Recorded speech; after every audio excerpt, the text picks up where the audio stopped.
So a very good afternoon to everyone, to the participants, to the dignitaries, and this is the 16th SMSN and Dr. Torun Palit Temporal Bone Dissection Competition and Workshop.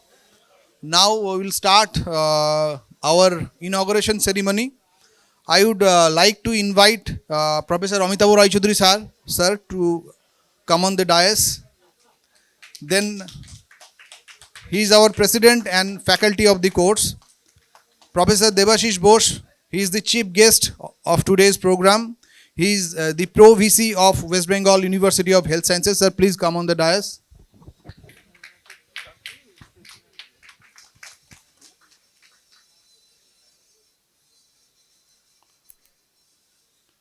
I would also like to request to call Professor Dr. Utpal Jana to come on the dais because he is the president-elect of our association, of our state association. Our honorary secretary, Dr. Snehashish Bormon, please come on the dais. Dr. Dipankar Mukherjee sir, he is the course director and the backbone of today's workshop. So, with the permission of the hall, we all know that few months back, one of the senior member of our association, Dr. Torun Palit sir, has passed away. So, we would like to observe a 1 minute silence. So, I am requesting the dissectors, all the dissectors are please stop dissection for 1 minute because we are going to observe 1 minute silence in the memory of Dr. Torun Palit sir.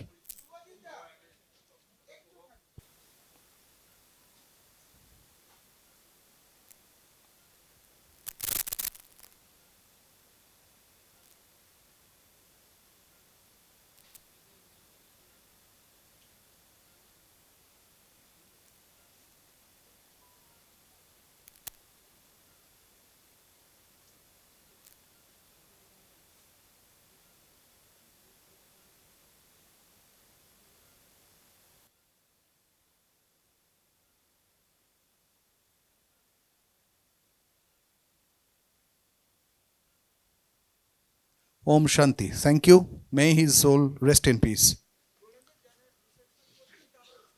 The dissectors now can start their dissection again.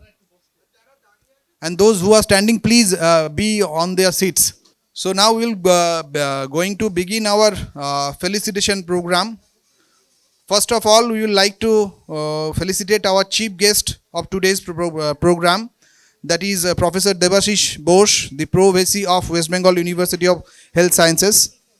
I would like to request Dr. Moumita to please felicitate sir.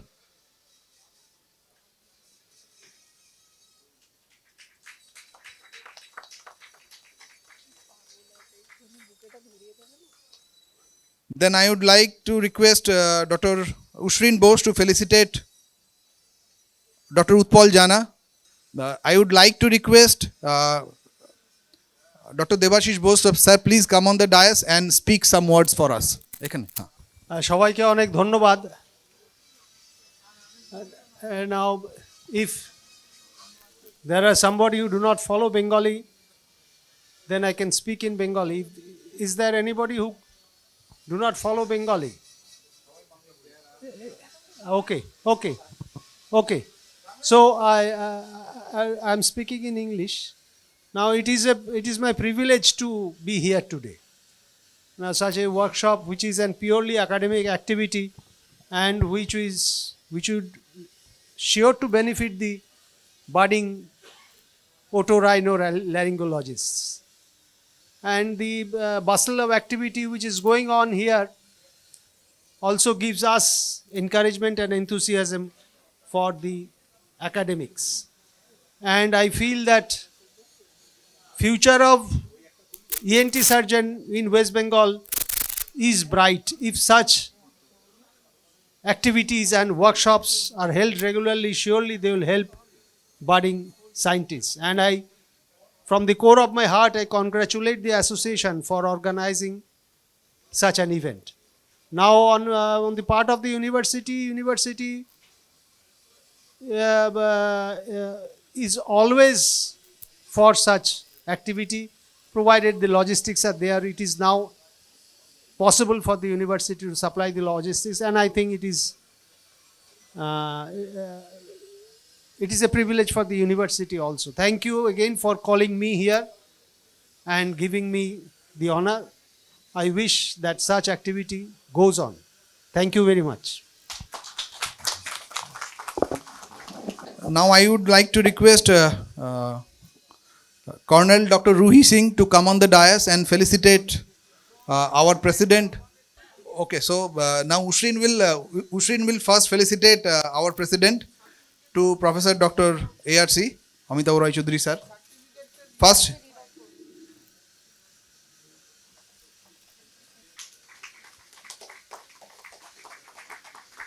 so this is a felicitation certificate to Dr. Amitav Roy Chaudhary sir. We members of AOI West Bengal feel proud to felicitate Dr. Amitav Roy Chaudhary, President AOI West Bengal, HOD Department of ENT Ramakrishna Seva Pratishthan and Vivekananda Institute of Medical Sciences, Kolkata, for participating as faculty at the 16th SM and Dr. Torun Palit Temporal Bone Dissection Competition organized by AOI West Bengal on 16th of March 2024 Saturday at West Bengal University of Health Sciences, Salt Lake, Kolkata. Thank you, sir.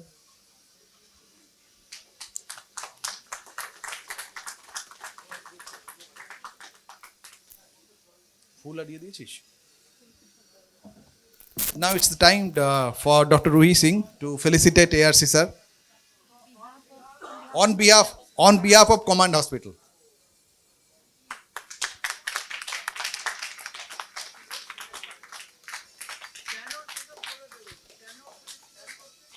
Madam will tell us why Command Hospital is going to felicitate ARC sir. So, a few days back in December, we had a serving soldier, 25 years male, who underwent a road traffic accident, who faced a road traffic accident, and then that patient had an optic atrophy. The process was going on, and the patient underwent optic nerve decompression. So I was in a catch what to do. I was not very confident, to be very frank with you all, because you all are my family. And at that point of time, I called Amitabh sir, and he was the person who helped Command Hospital to the soldier underwent surgery, optic nerve decompression, and the soldier has perception of light right now. Thank you so much, sir, from Command Hospital. Thank you. Thank you so much, madam. We all know he is a source of inspiration for all of us, for time and again. Now I would like Amitav sir to please say some of the words for the juniors, for all of us. Thank you. First of all, this was very surprise to me, Dr. Ruhi Singh. Thank you for the honor. At the outset, I welcome all of you to, on behalf of the Association of Otolaryngologists of India, West Bengal, to this annual event, academic extravaganza that we have for last 16. Yeah, we step into the 16th workshop. I also like to thank all of you in AY West Bengal, especially Dr. Dipankar Mukherjee, the course director, for giving me this opportunity to demonstrate the temporal bone dissection later today. I think this program was started with the conception of late Dr. Shankar Mohan Shen and late Dr. Torun Palit now. But the instrumental, the program has been conceptualized by Dr. Dipankar Mukherjee when he was the president of AY West Bengal in 2007, if I am correct. And then he said that this kind of program should come, and with the idea from late Dr. Shankar Mohan Chen, and Dr. Torun Palit, who recently we lost, who were the torch bearers of our association. I think many juniors may not know them. You should know who they are. And Dr. Dipankar Mukherjee took the initiative to start this temporal bone dissection competition. Next year itself, 2008, we started. So we have stepped into the 16th annual program, and also we have in addition conducted during the AYCon and also Golden Jubilee AYCon WB ISOCon and the Golden Jubilee conference of our own association. the additional sessions of temporal bone dissection where actually people and trainees from all over the country took part, which was a grand success. And in addition, we also had FES hands-on dissection during the Golden Jubilee, which was conducted primarily by Dr. Indranath Kundu, who was just here a little while ago, and Devobroto was one of the coordinator of that course. So we would, at AY West Bengal, would like to continue this kind of academic hands-on exercise years after years, and with the blessing of all the seniors and with the team members of my current executive body, I am sure we are going to walk miles together to make our association and our state the best in the country. Thank you very much.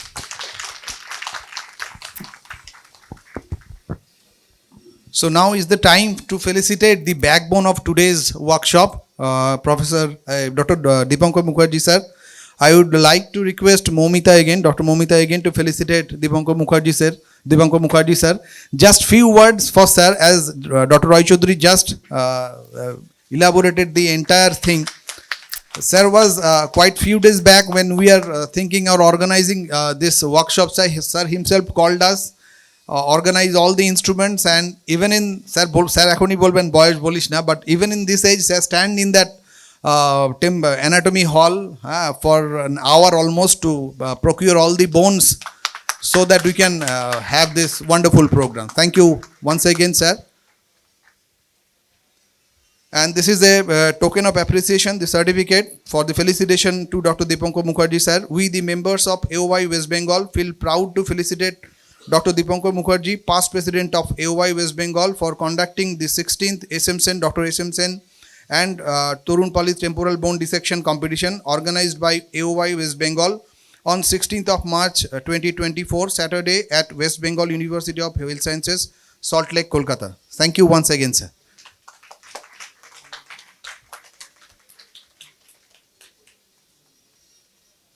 Now I would like again to request sir to please say some words for us. Thank you all for actively participating and coming in large numbers. For me, it's a very nice thing to see. And I thank Professor Bose for allowing us his infrastructure of this university this year also, and we are doing it for last 4 or 5 years in this university, and with an excellent infrastructure. And every year our workshop is really going very well. As Devu was saying, this is the last program of our academic year, and in April it will start with Rani Rasmani Mukherjee oration. And the whole year we are so much engaged in such different academic activities like workshops, live workshops, cadaver workshops, clinical meetings, celebration of the World Deaf Day, a celebration of the World Hearing Days, Vijaya Sanmilani, sports, cricket, etc., that I'm sure, as Devu was referring me, that at this age, in NT, no one of us, we grow old. Because more our brain is active and happy, our gives goes along with our brain, and we all are quite active and young. So not to say that. And regarding the in the last 16 years, as Dr. Amitabh Roy Chaudhary was mentioning, that we have actually witnessed how we, from the junior most to the senior most, has gradually have a rising curve of performance in the ear surgery. I still remember I was referring to someone today also. In the first, I saw one who was actually doing the dissection by utilizing only the light of the microscope. The microscope was put much above, the light was falling on the bone, and he was dissecting. And from there, today, I find that even a first year PGT can very confidently do a posterior tympanotomy, can decompress the facial nerve. And this is a journey that we are doing not only in the NT, sorry, not only in the otology or the ear, but also in other subspecialties, because we all know it's not it's useless to tell you, but as Professor Bose is there, in ENT now we have many subspecialties which other branches they do not know or recognize. Other than the ear, we have the anterior skull base, the rhino skull base. The nose is just not nose now. We have the lateral skull base with the ear. We have the whole set of head and neck surgery dealing with malignant lesions and very intricate benign lesions also. We have a vertigo, which actually 50% neurology and 50% otology combined. We have and etc. etc. And we are actually doing such workshops in every branch of it, and we are excelling on that line. So it will not be fair to prolong my speech and bore you. So thank you again very much. Only thing that this year, at a matter of afsos, that we could not procure a fresh temporal bone for everyone, but this is the first time we are doing it with a dry temporal bone. But it was so excellent. Everybody was doing so excellent. I was talking to the judges. They are so happy that I am also very happy that it's really doing its purpose. And thank you very much. Dr. Amitabh Raichaudhuri will doing the faculty dissection, but that will be a fresh cadaver temporal bone. So please stay back, and thank you. Thank you once again, sir. So now is the time to felicitate our judges who were judging since morning today. So I will call them one by one.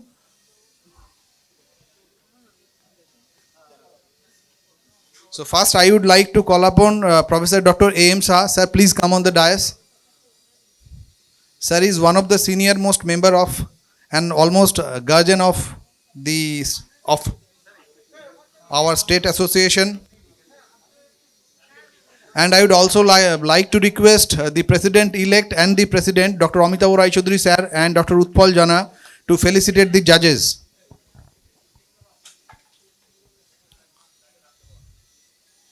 First, Professor Dr. A.M. Shah. Then I would like to call upon Dr. Shubhajit Banerjee sir. Sir, please come forward.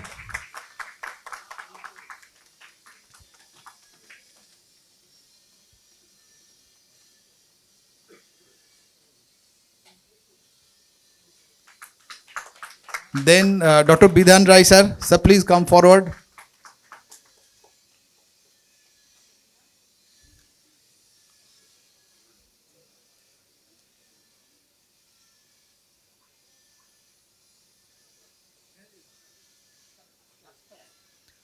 Then Dr. N.V.K. Mohan. মোহন দা সামনে চলে এসো।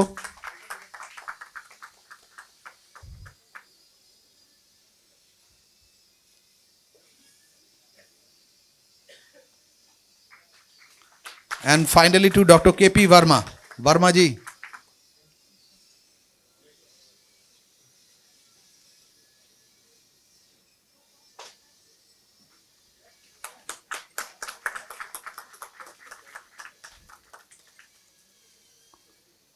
So now we are at the end of our inauguration ceremony, and it will be concluded by the Honorary Secretary by giving the vote of thanks.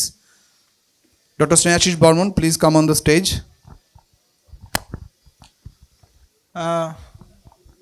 Good afternoon, everybody. Hope you are all enjoying a whole day academic program. Temporal bone dissection competition started from 8:30 a.m. Today. First of all, I like to thank Professor Debashish Basu, Pro VC, West Bengal University of Health Science, for providing us all the services at this beautiful venue. We are conducting this temporal bone dissection competition in this venue for last few years, and it is a wonderful venue, and I all the staffs here also very cooperative, and they have helped us at their best. And I also request sir to please give some concession for the venue charges so that we can continue the program and give more subsidies to our students and juniors. Then I want to thank Dr. Amitava Rai Chaudhary, our president. We are waiting to see a beautiful dissection and demonstration today. He is the faculty of today's program, and uh, e- everything I say will be less for Dr. Dipankar Mukherjee sir, who is conducting this program for many years and flawlessly. And even for today's program, we are completely dependent on him, on his organizing capacity. The way he collected the temporal bones and arranged all the workstations, it is a huge task. Uh, you will understand, because nowadays to procure temporal bone is becoming very tough, and the cost is also rising. Even with paying money, we could not get temporal bone in adequate amount or good temporal bone. So and also to arrange the workstation is also getting difficult day by day. Uh, but we are continuing this program for many years. We were planning, actually we were discussing, me, Dr. Dipankar Mukherjee sir, Amitava sir, regarding what we can do in future to continue this program and to improvise this program so that all the students and juniors get the benefit. And I like to inform you that the huge response we are getting in every year. In this year, for junior category, there were 35 applications, and for senior category, 15 applications from Murshidabad, from Holdia, from Chuchro district hospitals, all over, and we tried to accommodate all of them. Uh, we are very sorry that we could not accommodate all of them, but maximum of them are included. I brought my microscope here, suction machine here. Dr. Dipankar Mukherjee provided the camera for the workshop. In this way, we are arranging all the stations. And also, I like to thank Sanofi for supporting us conducting this program. Entodd, who are providing the breakfast, lunch, and tea, and also Here Up, who has given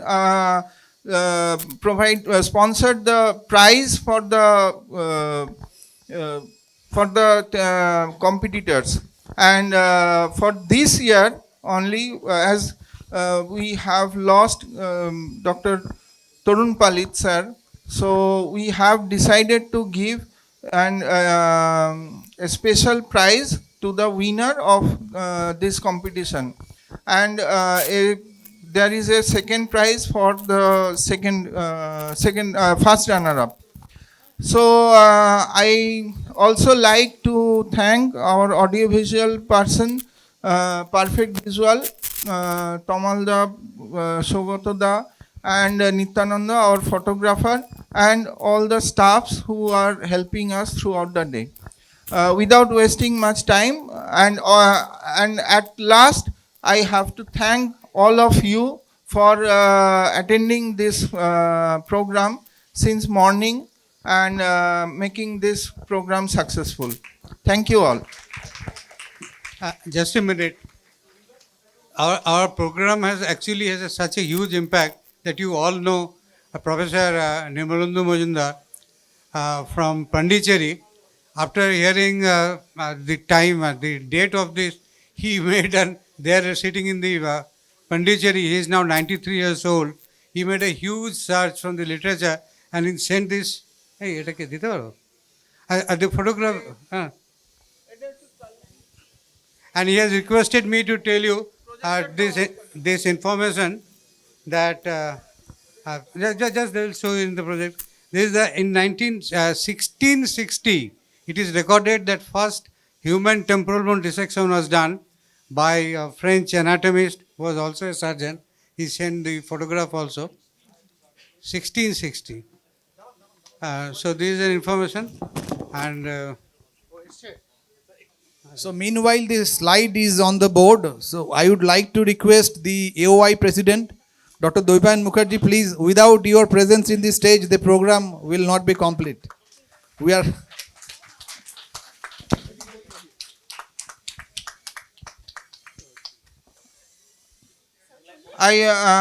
I have missed to mention special thanks to Allied Meditech, who has provided all the instruments and gadgets for the workstation.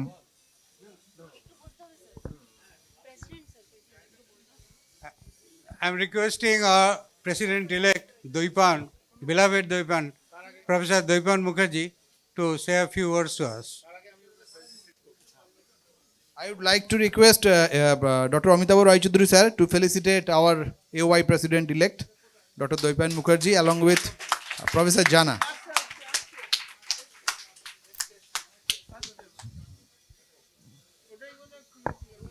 আমি বাংলাতেই বলি, খুব বেশি কিছু বলার নেই।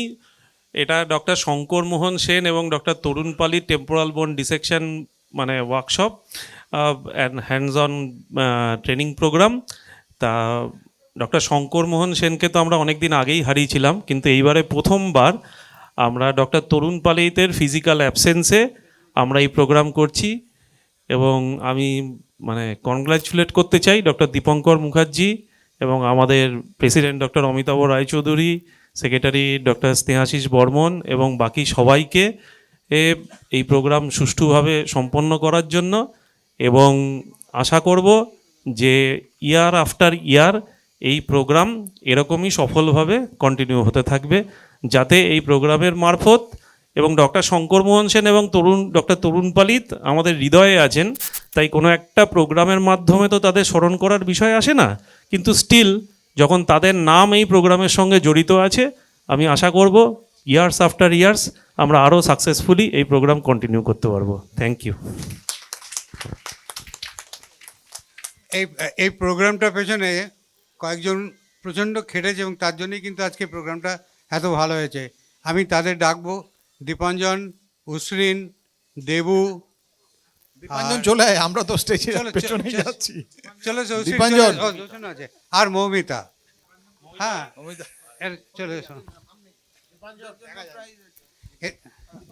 ওদের জন্য দীপঙ্কর দা কিছু প্রাইজ রেখেছে।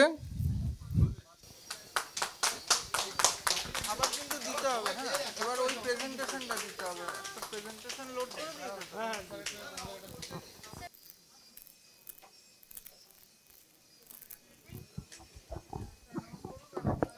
Now it's the time for announcement. There is a. এক মিনিট। আচ্ছা, প্রাইজের ব্যাপারে একটা কনফিউশন মনে হয় সন্ন্যাসীদের কথায় এসে গেছে। টেম্পোরাল বোন এই dissection doctor Shankar Mohan Sen and doctor Tarun Pali temporal বোন কম্পিটিশনে যে ফার্স্ট প্রাইজ দুটো গ্রুপে দেওয়া হয়, সিনিয়র গ্রুপ আর junior group, and that is a gold medal, যেটা দেওয়া হয় ডিউরিং দি অ্যানুয়াল কনফারেন্স। সুতরাং please everybody be present in annual conference, and যে পাবে সেটা রিসিভ করবে। And every year, because the second is no less than the first, আমরা সেকেন্ডকে এইখানে অন দ্য স্পট একটা প্রাইজ দিই। অ্যান্ড এভরি ইয়ার সেই প্রাইজটা আমাদের সানোফি স্পন্সর করে, এবারও তারাই করেছে এবং সেটা তো আছেই। কিন্তু যেহেতু এই বছরই আমরা আমাদের প্রিয় তরুণদাকে ডক্টর তরুণ পালিতকে হারিয়েছি এবং উনি শেষ দিন পর্যন্ত, আগের বছর পর্যন্ত কখনো এই প্রোগ্রামটা মিস করতেন না, এসে বসে থাকতেন। তো এই জন্যে এই বছর অন দ্য স্পট আমরা দুটো গ্রুপের ফার্স্টকেও একটা প্রাইজ দেবো ঠিক করেছিলাম এবং সেটাও স্পন্সর করেছে হিয়ার আপ তারা এখানে আছে, তো সেটাই বলার কথা, পরিষ্কার করে দেওয়ার কথা। Thank you so much, sir. So it's the time for the announcement. There will be a brief CME on allergic rhinitis. The speaker is Dr. Dhruvo Rai. So inauguration is over. So now it's a time for a short CME, which is CME sponsored by Sanofi, and the speaker is Dr. Dhruvo Rai. The senior category dissection, the time of the dissection is almost at its end. So the dissectors are asked to get ready with your dissection to face the question and answer. I request Dr. Dhruvo Rai to please come on the dais and make the presentation. Good afternoon. After the lunch, it would be likely boring anyway. For a small change from the temporal bone dissections and all, let us have a small discussion on the aspects of pollution in the city and the effects of the pollution on allergic rhinitis, asthma, and the other airway diseases. So it is a great privilege for me to have myself in presence of you, Professor Banerjee, Professor Shah, all my sirs, even my ex-RMO, Dr. Subroto Mukherjee is also here. I'm honored to be here to have a talk about this. Now, the main thing about pollution is that perhaps we are all knowing that the climate change is a big topic all over the world. And it happens so that our part of the Southeast Asia is having the most of the polluted cities in the world. The reason being use of coal, charcoal, wood, etc. in the domestic areas, and also petroleum breakdown products all over the city. It happens so that Calcutta happens to be one of the worst affected cities in the world if you don't consider Delhi. Delhi is in fact number one in India. You'll be surprised that places like Arunachal Pradesh also has a very bad air quality index. So how do you measure air pollution? Air pollution is measured by the Air Pollution Index, API. And API scores are calculated and given a range from 1 to 500 by the WHO. And it happens so that if the API is more than 100, it is a very difficult situation for people to go out and work out, for having exercise, for walks and everything. So the API is to be around 100 to have a comfortable life. Anything above 150 to 200 can, create problem for your day-to-day activities. And our part of the country is having a very poor API. This API is calculated on 5 aspects. The particulate matter of say around 25 micrograms and 100. It also depends on the sulfur dioxide, nitrogen dioxide, and ozone levels in the atmosphere.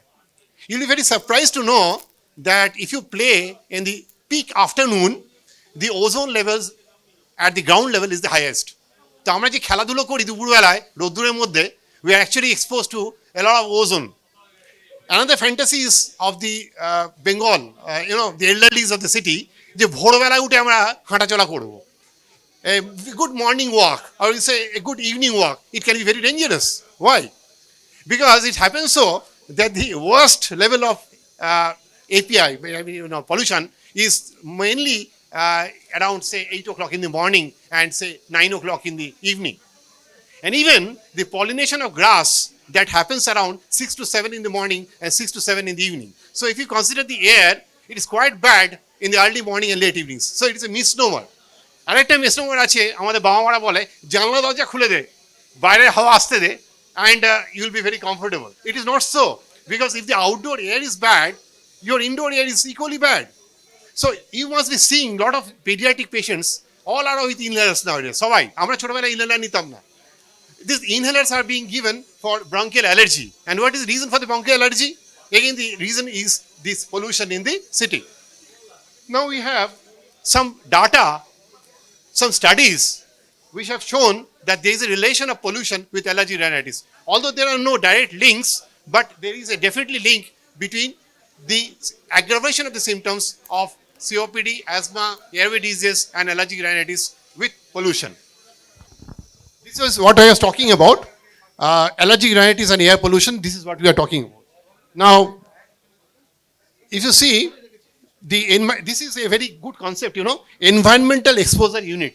This is how we are doing the studies. There are around 8 studies which have linked pollution with allergic rhinitis. And the items which are being used is ragwood, that is pollens of the ragwood, and the diesel breakdown products. They have used this. And they have shown in all these 8 studies that the symptoms do increase if you are exposed to these allergens, and also proved that one of the molecules called fexofenadine definitely decreases the symptoms and signs of allergic rhinitis and airway diseases.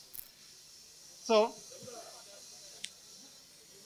this is the environmental exposure unit, and this is how they are doing the study. You will note that there are 120 subjects and pollens are being exposed. These patients are being exposed to the pollens, and these studies are being done. And this is the controlled exposure of pollens and ragwood allergens.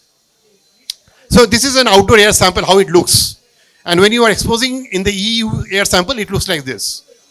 So this is some exposure, and this is called the FEXposure study. And this study has shown that if there is some challenge of the items like ragwood allergens, and then you add along with that the diesel breakdown products, definitely the symptoms do increase. So this is the ragwood, number 1. Number 2 is ragwood with DEP, and the third is ragwood DEP along with fexofenadine. And when you do it in series, you see that there is a definite improvement. This is how it looks under the microscope. So this study was done, and like this many more studies are there. Total 8 were done, and this has proved beyond doubt that there is really a problem with pollution. So among the adults, the conclusions are that if adults are documented ragwood allergy, controlled exposure to DEP and ragwood pollen in the EU, they significantly increase the allergic symptoms compared to the ragwood exposure alone. So the exposure of vegetable products along with petroleum breakdown products creates more of an antigenic response than a simple ragwood allergen. So a combination of two things, one vegetable product and the other an organic product, and the other being a breakdown product, the allergic exposure is more, the antigenic response is more, the response is more violent. So this is the summary of the study which was done, and here you can definitely see that fexofenadine does improve the quality of life, and it does improve the symptoms and signs of allergic rhinitis. So these are all the studies which have been done. There are total 8 of them. One of them is also here, Mukherjee in 2018. All of these studies are crossover exposure studies, randomized and blinded. So the challenge of this century is how we manage these patients and how we can improve the quality of life of these patients. So this is the statistical data of carbon dioxide concentration in the air and how air pollution affects us. You will see that 12% of all the deaths are due to air pollution. Not a small number, 12%.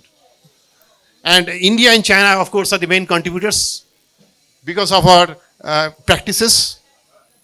And there are around 1.67 million deaths due to air pollution. Of the total deaths in India, 17.8% of the deaths in India are due to the air pollution. The major pollutants, as I said earlier, are particulate matter and ozone, nitrogen sulfur dioxide, and carbon dioxide. The other 2 items which can be added to this are ammonia. That also can be very dangerous, and lead. So you have around 7 items which can create problem for you. In the domestic circle, of course, the house dust mites and the cockroaches are the main culprits. And this is the mechanism how it works.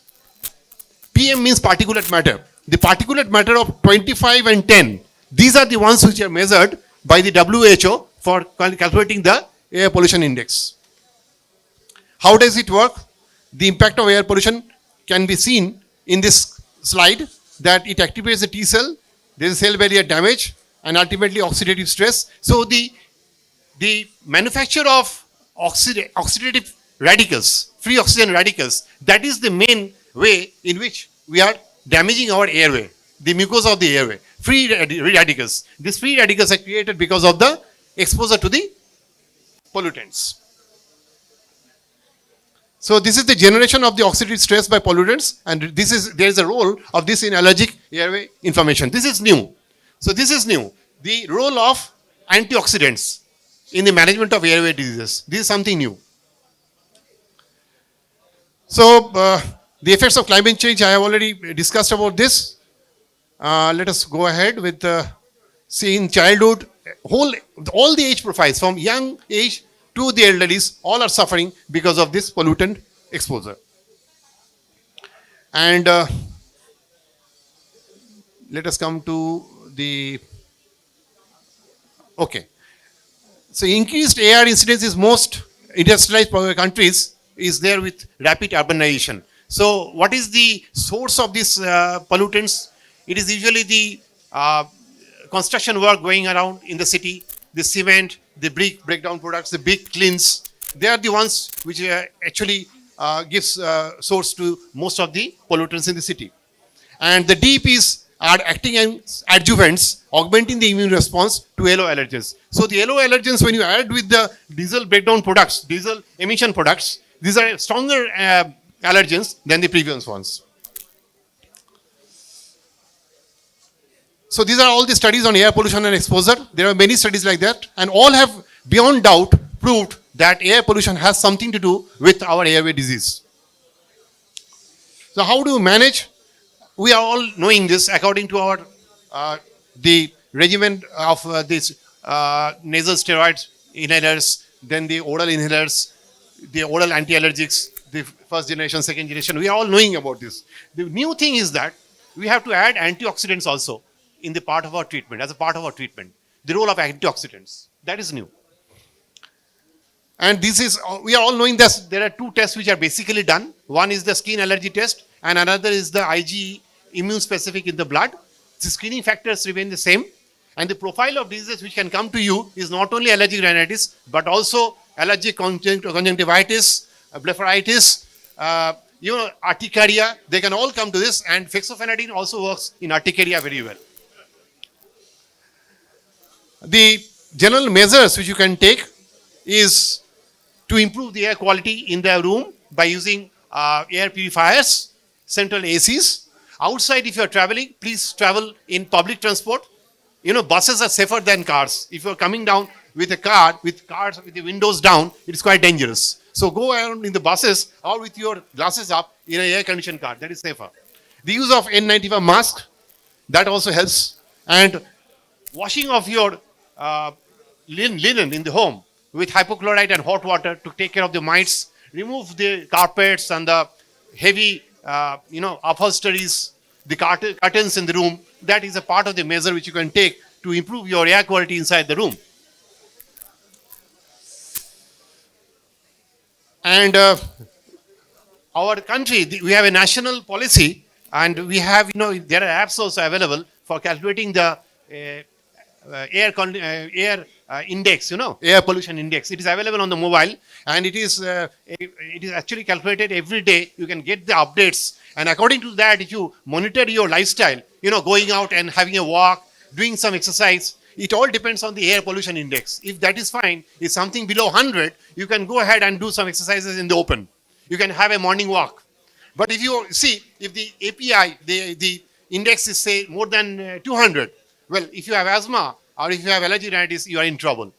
So according to that, we have a scale starting from green to maroon color.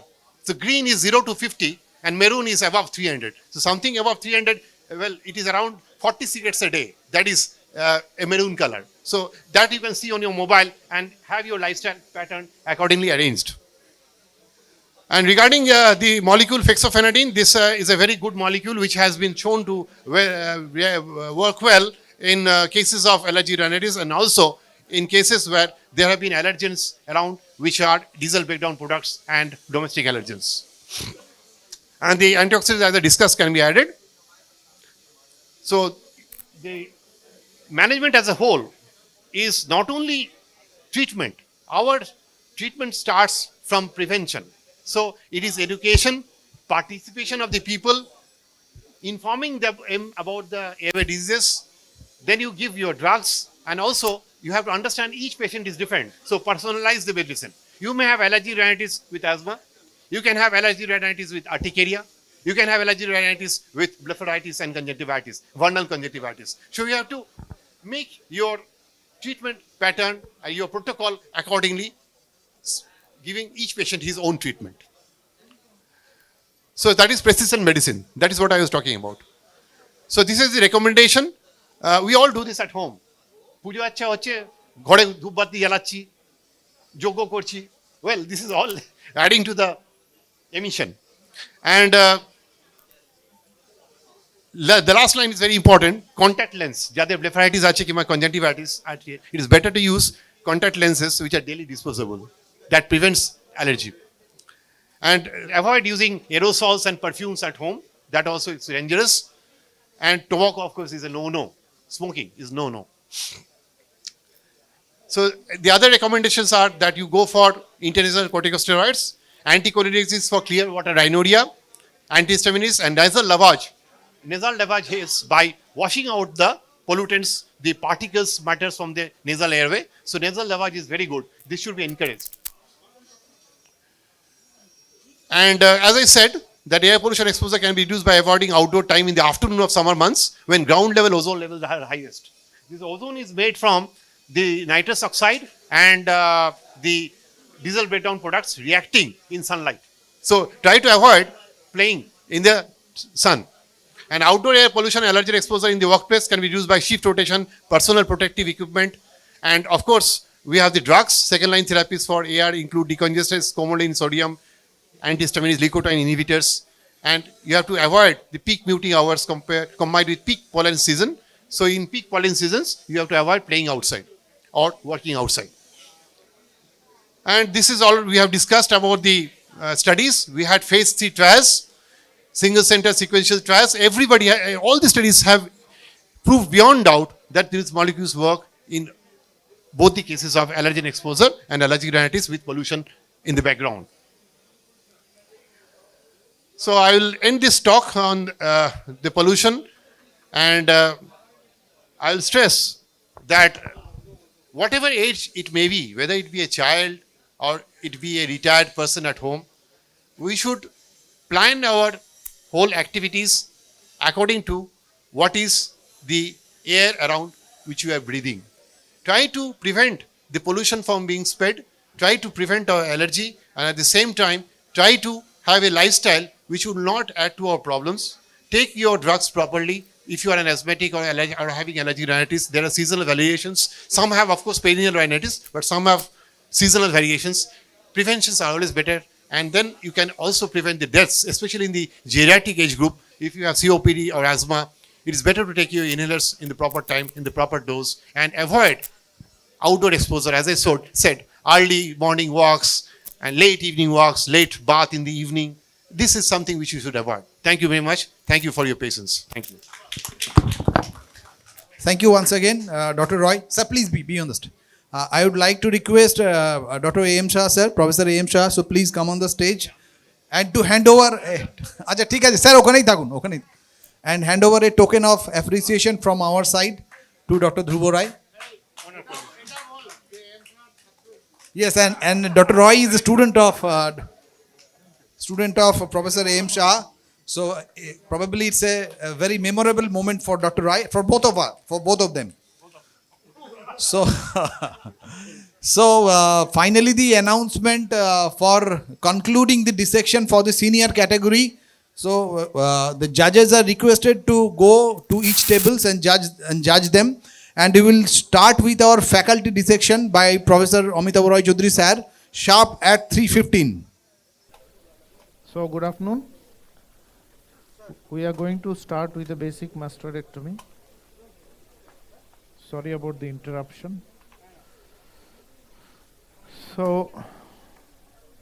in the morning we have seen this part is going to be mainly for the juniors to identify the supramastoid area or fossa mastoidea, which is this area. This is the posterior superior canal wall. Temporal line we can very clearly see, and a tangential line drawn through this. And that area we will have to drill. Because we are going to drill reasonably extensive cortical, we are going to do a lot of saucerization to start with, and then try to identify the antrum. First of all, some points will be mainly for the beginners and trainees who have done dissection this morning. You set your microscope properly. Ideally, focusing of the microscope means you set up the microscope at the highest power. Check the white balance which you have done, white balance of the camera to get the color resolution correct, and make sure all the time when you are doing the dissection, you should have the entire area. The surgeon's center in the microscope always may not be the center of the TV monitor, because the camera coupler can be little distorted, and therefore we always try to keep the view in the monitor also. So if we start drilling here, first of all, a line created along the temporal line. Also, you need to see whether you are cutting on forward mode or backward mode. So this is that you can see the burr is cutting on forward mode, and this is a slow cutting burr. So it has to be. So make one arc along the superior temporal line, and the second arc along this.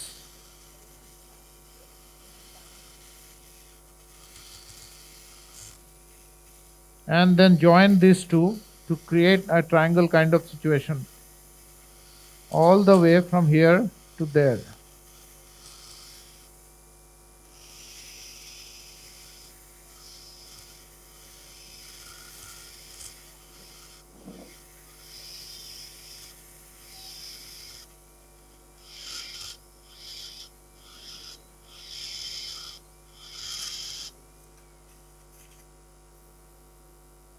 Plenty of irrigation all the time as we dissect.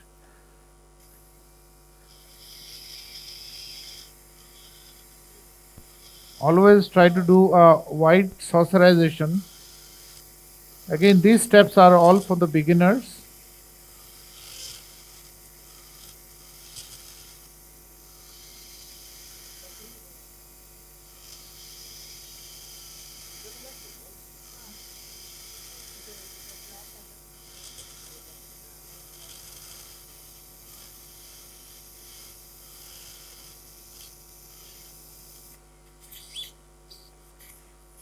There are some cells here which are appearing, but again, instead of going down into the cell and widening it, we should try to concentrate initially to do some cortical work and make it a well saucerized cortical bone work, going along the root of the zygoma here, along the temporal line,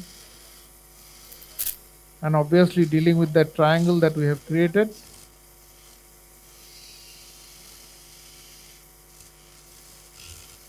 Taking care not to damage the posterior canal wall.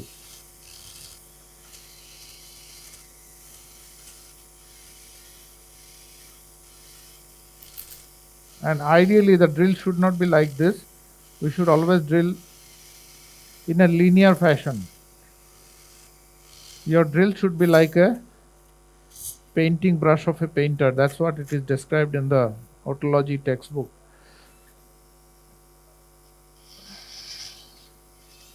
It is very easy for any beginner to dip your drill or burr here deep into the straight into the mastoid antrum. That is possible.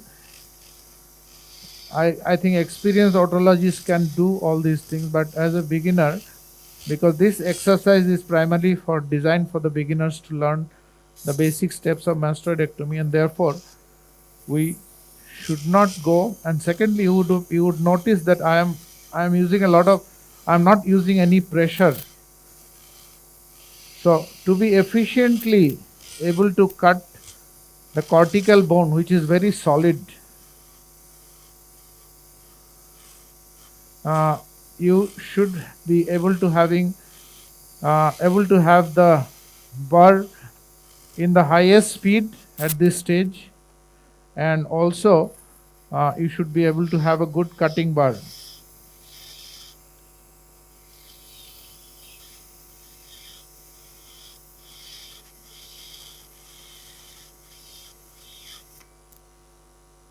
এটাকে একটু tight করা যাবে, বারবার সরে যাচ্ছে এইখানে এইখানে। হ্যাঁ, thank you, thank you.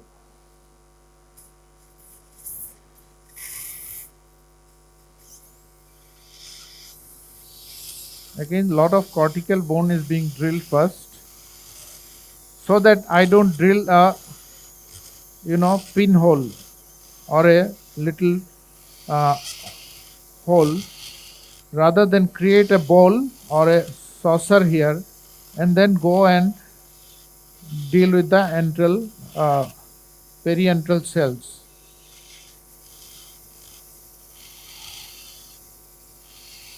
Now I will try and concentrate and try to make the canal wall a bit thin.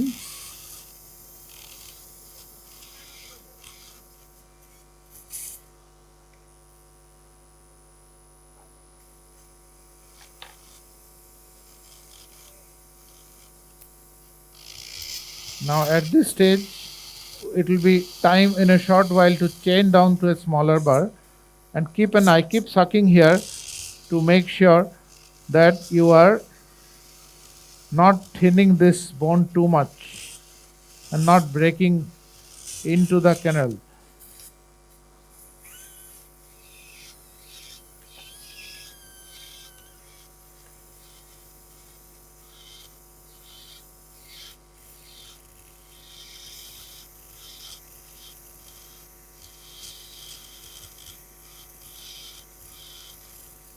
I think this movement is very irritating for your eyes, but somehow this stand is not stable. We have tried 2 or 3 stands to fix this. So this movement is not because of my hand, but it's because of the stand which keeps on moving. Ideally, it should be fixed because your patient is never moving when you're doing the surgery. So you can see the hue of the sigmoid sinus gradually appearing here, the bluish hue, and this is where we should gradually try to. One more point for the beginners, that whenever you see that you are dealing with a bar which is touching 2 ends of the of a cavity or a dome, that is not an ideal bar size to be used, because that will be jumping if you cut like this. See, it is jumping now because the bar is cutting here and there also. So you should have a bar which will cut only on one side of a dome when you cut, to be able to be under very much good control. And I am going along the cells that I see. এটা এখনো tight হয়নি, রে কিছু করা যাচ্ছে? হ্যাঁ, this is better.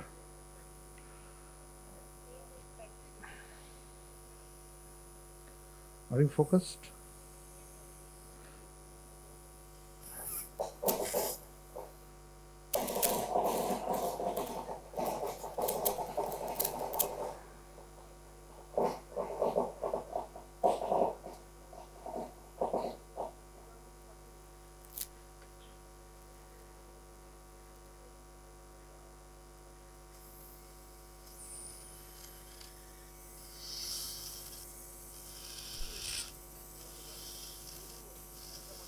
So the concept of saucerization is that you should be able to see the edge of your dissected bone. Otherwise, your bar will tip into a crevice and you will not be able to see the cutting edge of your bar.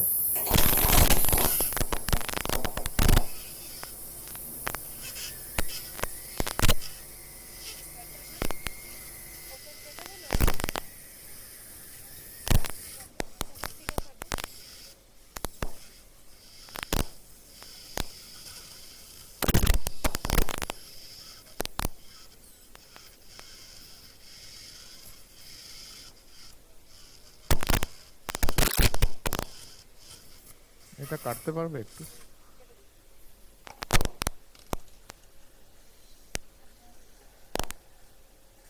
Careful with your hand.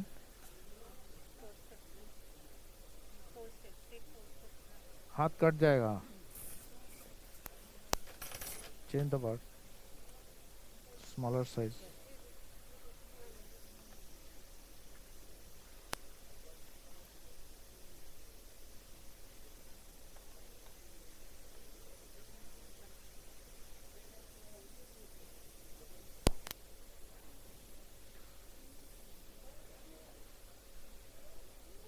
Thank you. So we are now going to try and go. এখন mic নেই না? Off. Huh? We are now trying to go and go deeper because we have sorcerized enough.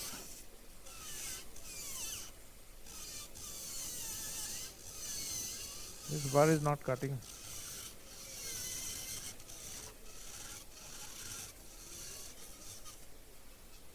Change the bar. So the sigmoid sinus is gradually appearing here. Appears to be slightly forward lying sinus. And we are taking care to thin bar ta change korte hobe.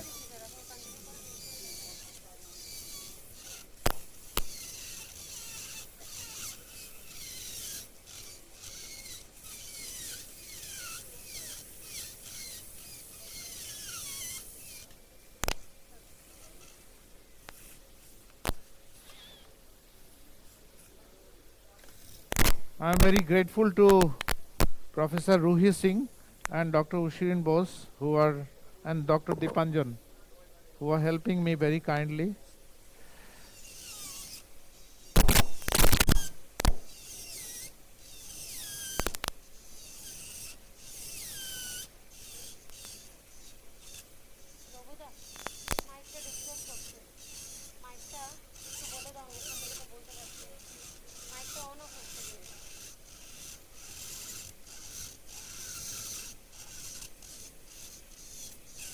If this is causing problem, give me a collar mic on normal collar mic.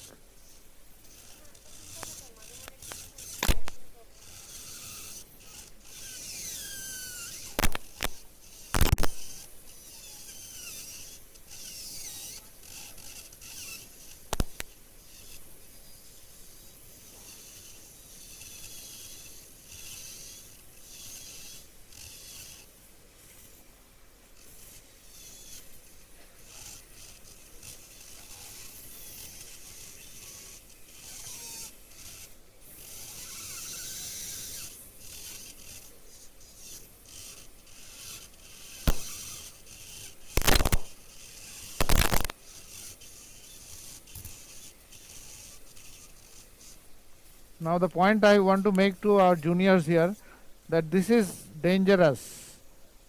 If I keep on drilling now, either I change the angle of. Hello. আচ্ছা মাইকটা দেখো আমি বলছি carry on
a message for the junior that this is dangerous if I keep on drilling like this. So the moment you see that amount of bone drilling you have done, ideally you should go with a wider bar and saucerize here.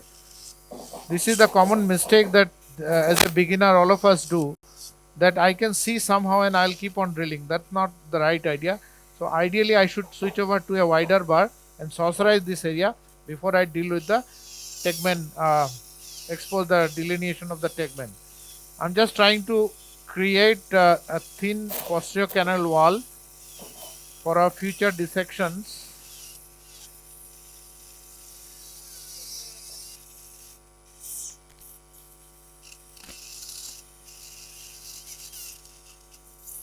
So all the periantral cells we are clearing until we see the lateral semicircular canal clearly. And we kept saying to all the candidates in the morning that unless you see the lateral semicircular canal dome, you are not sure that you are in the antrum. So very carefully dealing all the cells here to expose the antrum. I can only say I am completely in the antrum only when I open this cells here very carefully, because I do not know where is the tegmen yet, and therefore to see the lateral canal.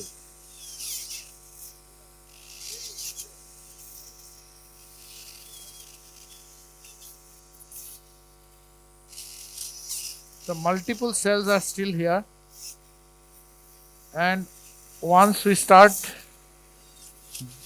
getting rid of this cell, we should be able to see the prominent bulge of the lateral canal, which probably is this one, as we can see. Can you appreciate a ivory color bone staring at us, my junior friends? If you can appreciate that, then you are almost confident that that is going to be your antrum and that's the lateral semicircular canal. And then gradually with a small bar we are going to delineate the cells around the tegmen. This is actually going to be our sinodural angle.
Yes, sir. Okay. So you have seen that that area was invisible, and by pressurizing this area, I have been able to see the edge, and now it will be safe to blue line the segment. And we have also already blue lined the sigmoid sinus. Now we are going to go towards the tip cell and continue working here. As you work here, you should suck here and see how much of the canal has been thinned, because you do not want to perforate this during the dissection. Again, this is a dissection to study the anatomy, but in surgery it depends what surgery you are doing. If you are doing to do a full cortical mastoidectomy for an indication mastoid disease like a mastoiditis, then you have to actually go and saucerize the bone like this and go all the way down. But when you drill a cortical mastoidectomy in a healthy bone for access to some other areas like cochlear implantation, then you do not do saucerization here, because then you keep the bone unsaucerized so that there is a little edge here on the bone for the electrode to be housed inside the mastoid cortex, and therefore that saucerization principle will not be followed there.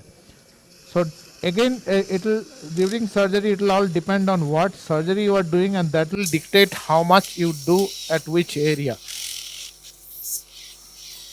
So again, trying to delineate the sigmoid sinus all the way up to the down portion. Now this is where these cells will be along the facial canal after some time. These are periantral cells that needs to be cleared properly. Now this will be dangerous again to drill here now with this bar, because I cannot see where it is cutting, and both sides of my bar will start cutting, which is not desirable at any stage. So I have to take a smaller bar because I am dealing with a vital structure here. One is the sigmoid sinus plate and other is the facial canal, which will be somewhere here, the vertical segment of the facial nerve. We have to again take a smaller bar to clear all the cells here and go towards the zygomatic process. And once we go towards the zygomatic process, we will be able to see the incus shadow. Smaller bar. So, no, it's okay. Till now it's okay. So we will drill towards the zygomatic process. Sometimes it will be very cellular, sometimes it will be less cellular, depending on the degree of pneumatization. So principle is make it wide first, and once it is wide, then you can drill like this. Otherwise you are in danger. And keep checking the thickness of the canal. We can see the thickness of the canal is quite big here, quite thick here, so we can start drilling here.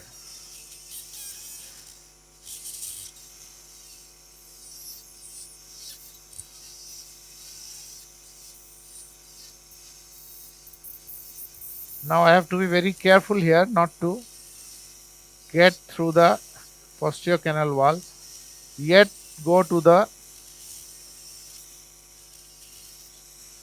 zygomatic cells if there are any. Even if there are no zygomatic cell, we have to go and drill here.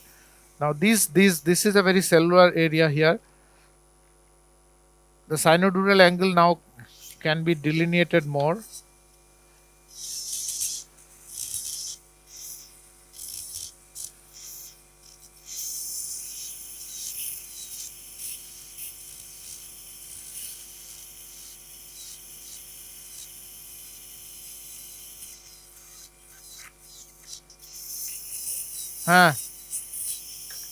Sir?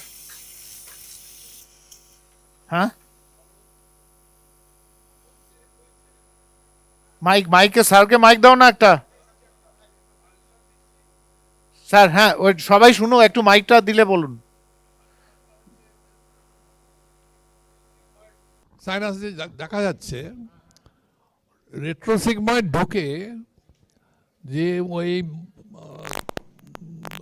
Internal artery canal plus ওই সেখানে যে nerves and artery আইকা সেগুলো দেখালে বড় everybody will be benefited. না আমরা that's what we have plan. Retrosigmoid ঢুকে ওটা ওই জায়গাটা দেখিয়ে দাও।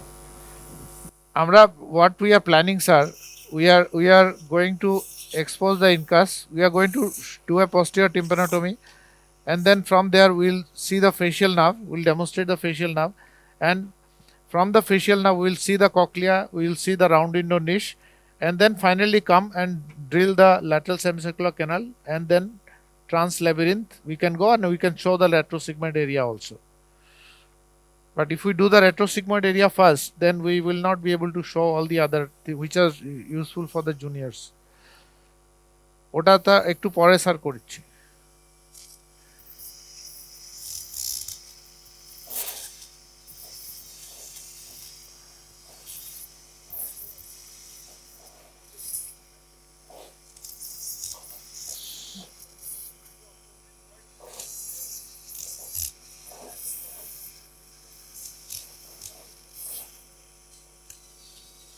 Here I have to be very careful because the incus shadow will appear now.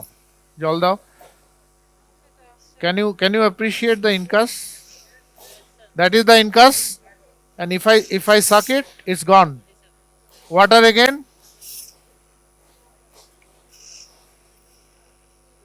একটু জল, little bit. বেশি চলে যাচ্ছে, আর একটু দাও, অল্প। Okay. That's the incus is gone.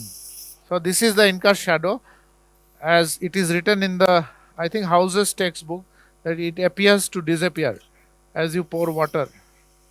So once we have seen the incus, we are going to make this area thinner, taking care not to damage the incus.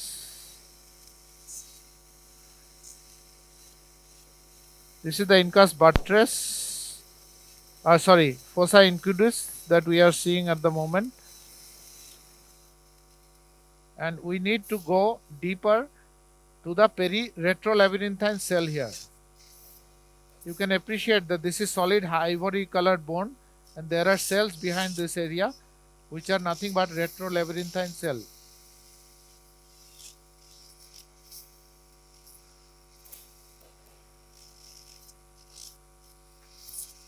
Quite extensively pneumatized here.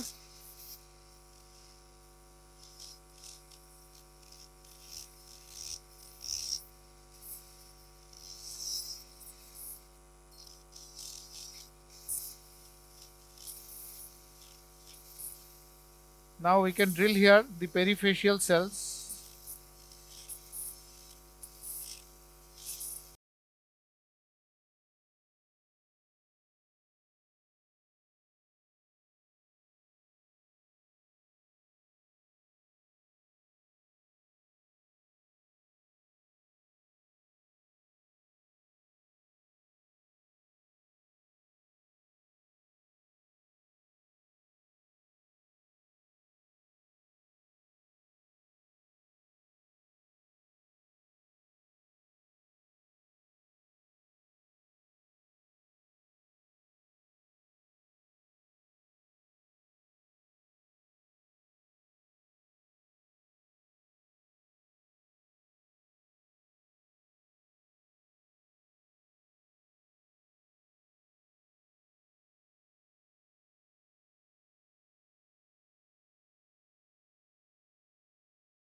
So I'm trying to delineate the tegment and actually blue line the dura here, because when we do further dissection, this will help us. So just blue lining the bone here. This is the dura. I'm just going to make it very thin.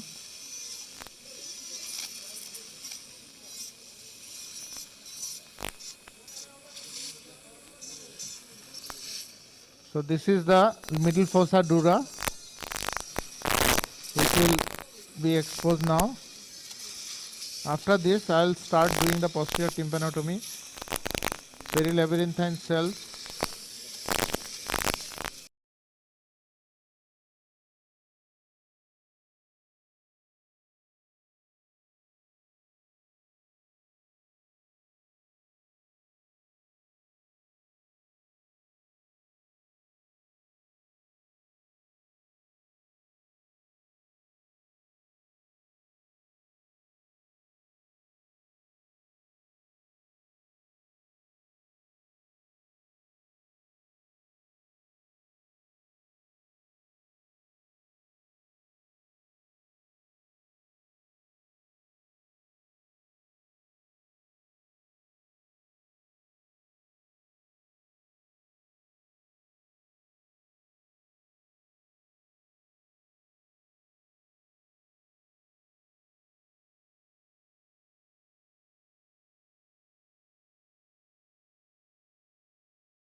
Center हुआ? Focus. So we can zonar suction. So we change our suction down again for the juniors. Change our bar, and whenever I think I'm at a danger of being very close to the ossicle, I'll take a diamond bar. But I'm just going to take this small ledge of bone without, and here you have to ask your assistant to give less water, because you do not want to be blindfolded.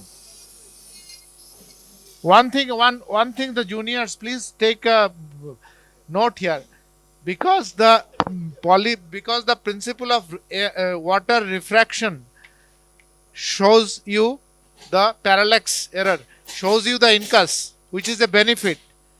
But the water can also shows you false impression of the distance you are close or away from a structure. So too much of water in a dangerous area can be dangerous. So less water when you are very close to vital structure. Maybe you stop and give water, irrigate. So you do not want to be blindfolded by the error of refraction of water in a danger area. That is very important.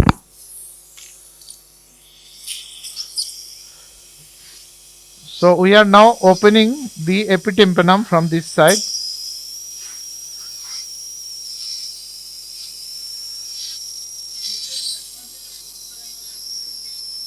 Yes, actually, if you have one.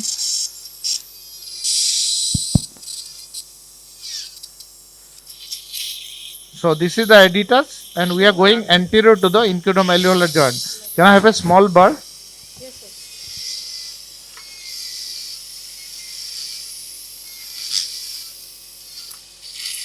A small bar, diamond. Just to get rid of that bony thing, and then we can see the entire anatomy of the. Are we in the center? More or less. So we will see the ventilation pathway anterior, lateral to the incus, incudomalleolar joint now. Just that little bridge of bone. Again, more water can befool you here. So we want less water.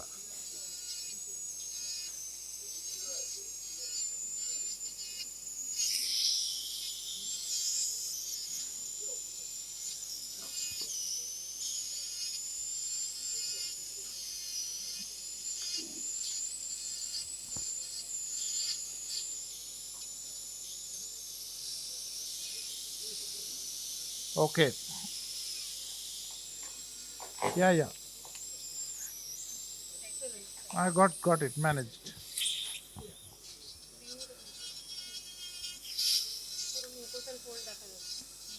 So we can see the superior incudal fold now. Yes, yes.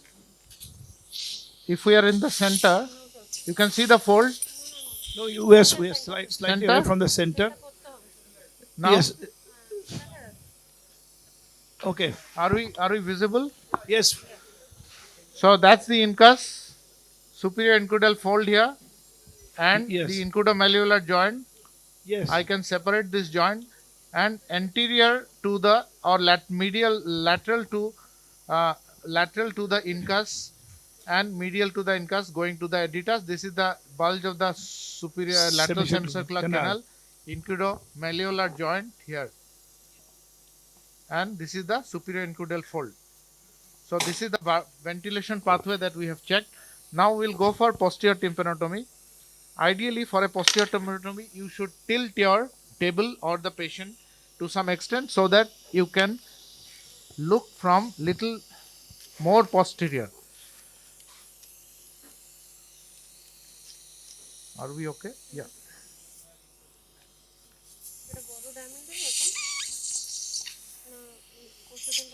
So where do we do posterior tympanotomy? Before that, we have to thin down this border diamond. We have to thin this anterior posterior canal wall a little bit more. The anatomy is the facial canal. Give me the pick, curved needle. Again, for the beginners, the tympanic segment of the facial will be here, where I am poking. That's not a good practice to poke here, but I am showing for the sake of anatomy. This is epitympanum and anterior compartment, medial compartment, lateral compartment. This is the short process of incus, and you have the fossa incudis. So posterior tympanotomy will be done in a triangle, facial recess triangle, which is going to be bounded by the facial canal. First genu will be underneath this, a second genu, and then it comes like this, goes like this into the digastric ridge here, and the chorda tympani is given off somewhere here. So that triangle is the facial recess triangle or antrum threshold triangle. This triangle will lead us to the collection of air cells which are called the facial recess, and that would lead us to the middle ear, posterior tympanum to be more precise. So What- very carefully we need to thin this bone. What is the size of the bar you are using at this stage? Right now it is about 4.2, but 40. Is it a coarse diamond bar? It is a coarse diamond bar. It is about 40 because I am going to gently and evenly thin down the posterior canal wall, and ideally it is said that it should be thin like a bone china. Bone china is a cutlery, a crockery which is very thin, and if you look for the English bone china, English pottery, then you will be normally they say English bone china is good if you can see a spoon through and through a plate or a cup. So ideally, you should be able to see the shadow from this side if I put a thing. But maybe this is a preserved bone. Always we may not be able to see that much. But again, I am trying to thin down as much as possible. This area is quite possible to be thin more, because this is where we'll need more access when we want to see the round window.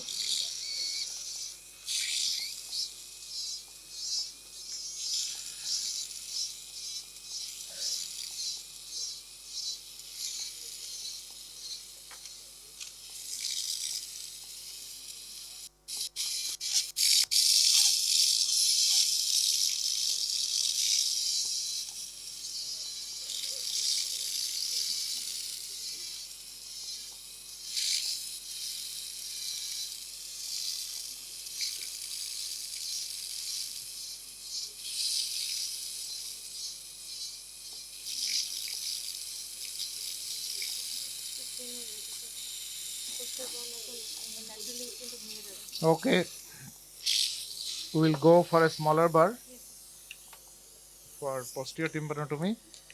Again, look from much behind now. Tell me if we are in the center or not. Yes, slightly eccentric towards the left. But you can see. Yes, we can see. So that triangle will Yes, attack triangle now. is the center. Okay.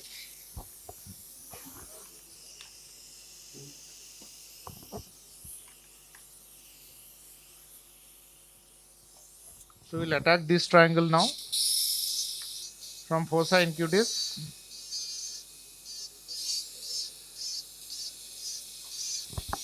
And what is the size of the bar at this moment? This is about 3.2, Okay. I think, if I'm not mistaken.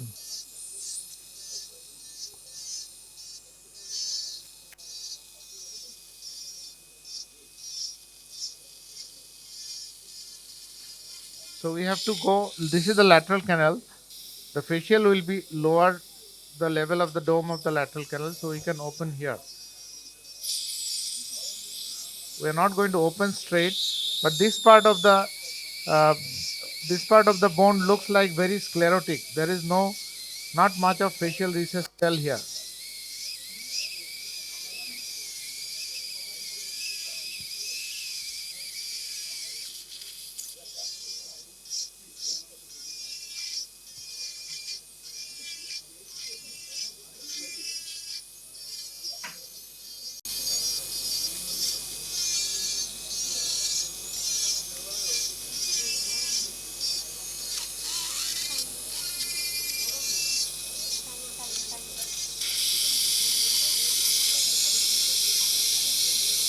কটায় শেষ করতে হবে বল Ashis? Is there any approximate measurement from fossa incutis where you are giving the emphasis on approach? I could not follow. Hello? Is there any specific measurement from where the which space you will give more importance with regard to the fossa incutis? No, actually the fossa incus buttress needs to be preserved ideally. So and the dome of the lateral canal is here. So the facial should be lower to the dome, Okay. at least few millimeter. So Okay. ideally the facial nerve should come like this. So we will, if you stay very close to the fossa incutis, you are unlikely to cause any damage, because even the chorda will come more anteriorly. Okay.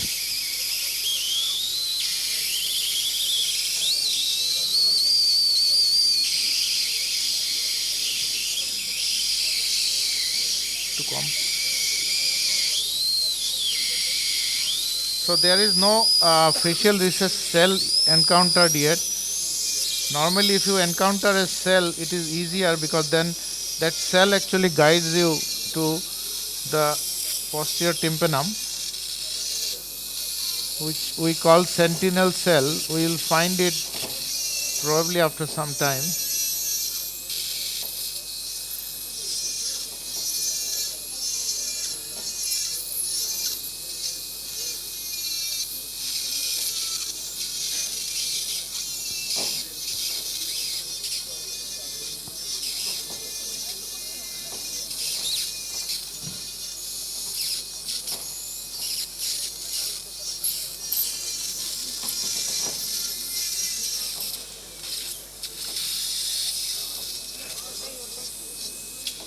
Huh?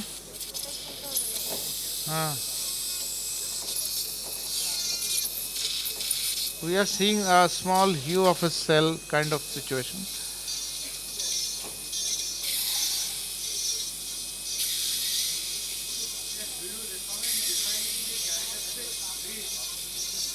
Before. Not always, but yes, anatomically you can always define it. But we are trying to concentrate more here now because we have got other things to see also. But yes, I fully agree that you can define the whole vertical segment before you do the exercise which I am doing now.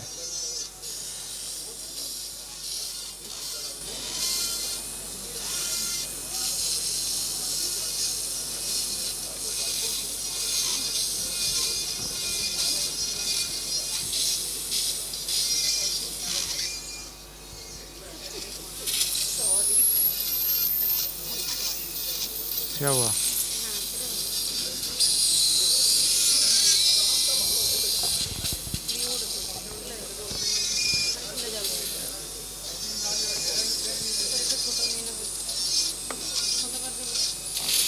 A small bar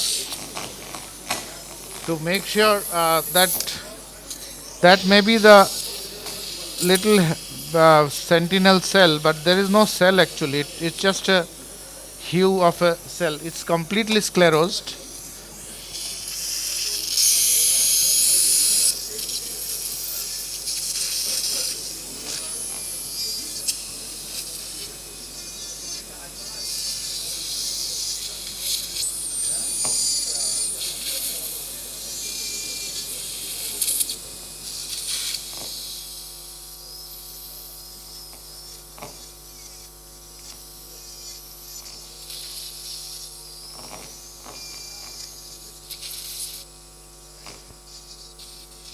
So you have opened.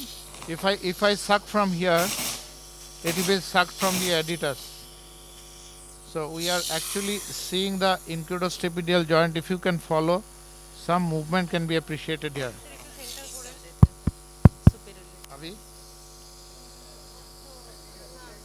We can see the incudostapedial joint there. Yes, So we have yes. to go down from here. So just enlarge that opening. So this is the base of the triangle which we have opened that we are talking about. Just the shadow here, yeah.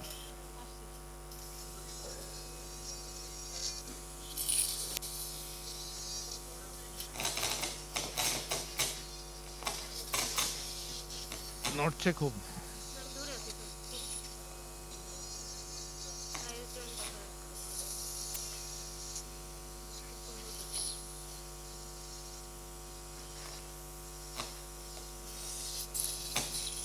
Small suction.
So we have delineated the digestic ridge here, and we'll expose the facial nerve from here.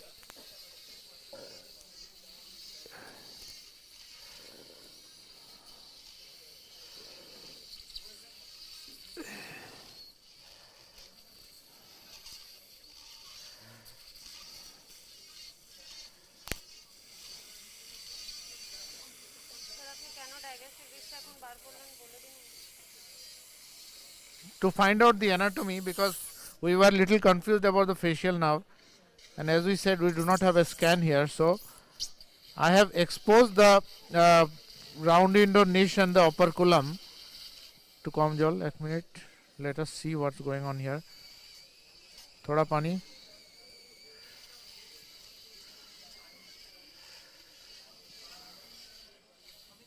हाँ.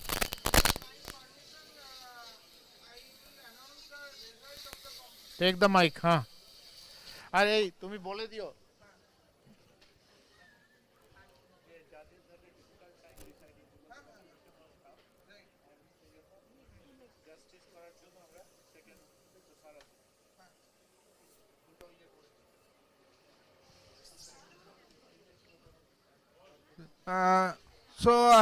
I am interrupting the session for a while to announce the result of the competition. All the competitors have done a very good job, and judges faced a difficult time to select the winner and first runner-up. The winner will receive the certificate and medal during our 52nd annual conference, that is the next annual conference, and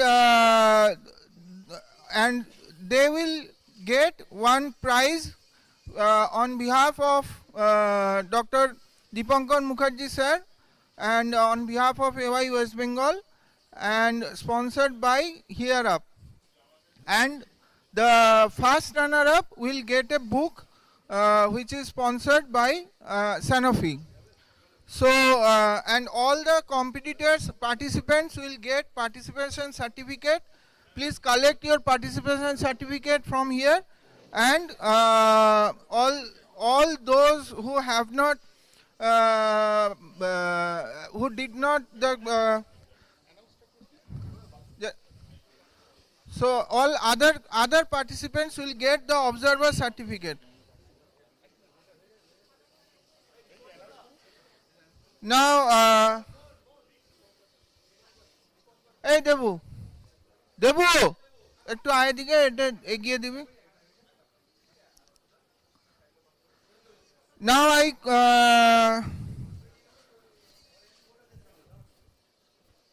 in the junior group there is a tough competition, and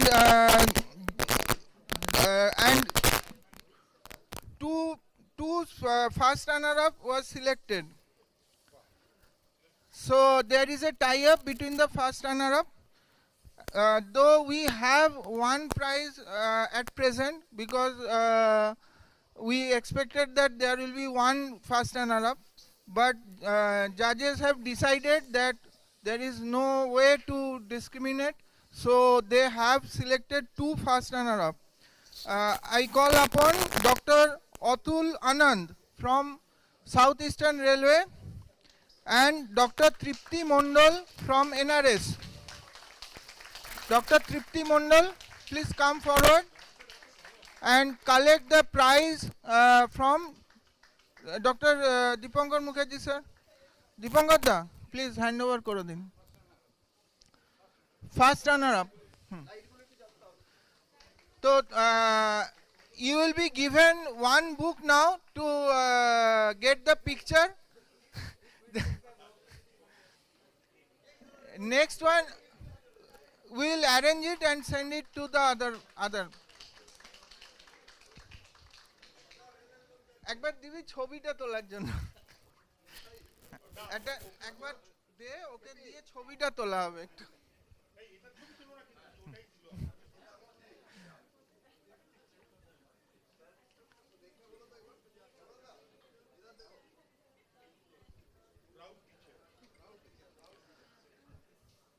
Atul, you will get your prize in few days.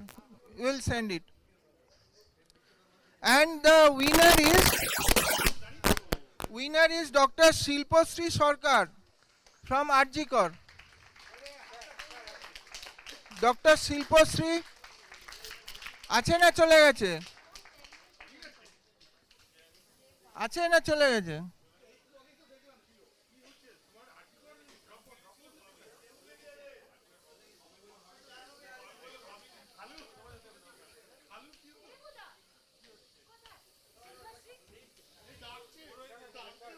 হ্যাঁ। So now in senior group, I will request Dr. A.M. Shah sir to come forward and hand over the prize to Dr. Orijit Nag, first runner-up from Murshidabad Medical College. Senior group, first runner-up Dr. Orijit Nag, Murshidabad Medical College. So we are happy that this time, other than students from other than the main medical colleges are getting prizes. Kolkata medical colleges, sorry, from medical colleges from Kolkata are getting prizes. হয়েছে দিয়ে দে।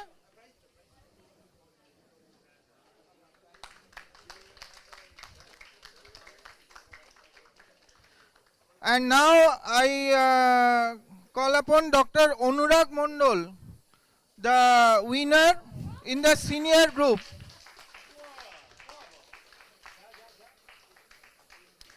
Anurag from Vivekananda Institute of Medical Science. না ঠিক আছে পড়ে থাক।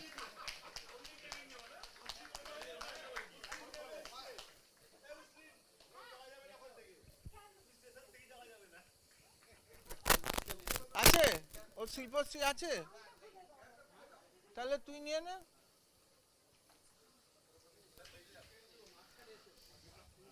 So as Shilpashree is not here, so I request Dr. Devabrata Das to collect the prize on behalf of Dr. Shilpashree Sarkar.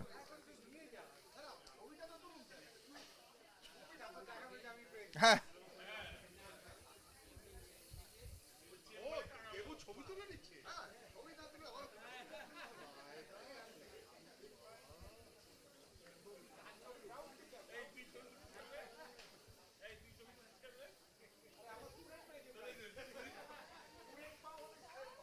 So all the participants and observers, please collect certificate from here.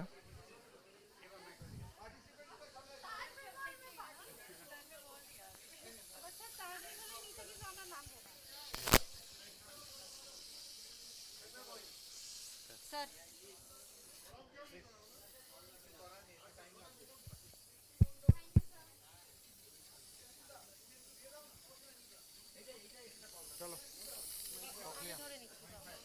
ওটা শেষ হয়েছে mic. So there is another surprise for you all coming from Dr. Hers.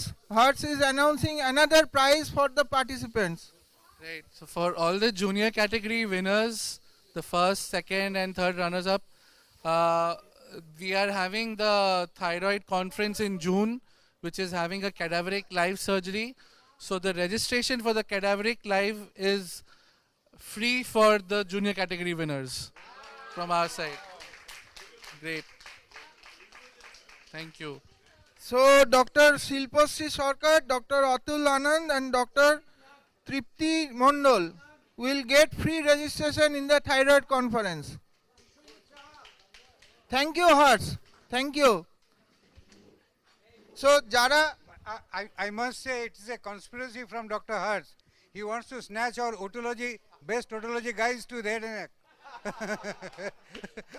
I don't support it.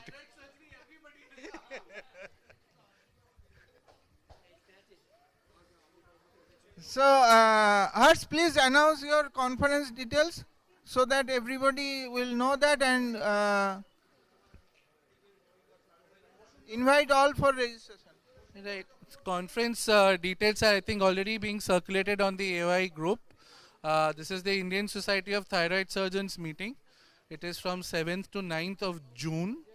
And we are having the live surgery workshop at the SSKM IPGMR Anatomic Hall. So live surgery with cadaveric dissection will be there. And 8th and 9th is the main conference. We're getting very eminent national and international faculty. So I will keep sharing the brochure with everyone. Thank you. Thank you, Harsh.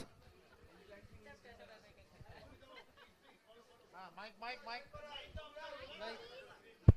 So we have changed the magnification to a higher one. Give me the pic. তুমি দুটো কাজ তো পারবে না, দীপাঞ্জনকে ওটা দাও। বাঁদিক থেকে ধরি দেখি। আবার মাইকে গন্ডগোল। এই হ্যালো শোনা যাচ্ছে না, চিৎকার করে বলছি। Can you hear me? বাপরে বাপ। এই দেখো। Hello.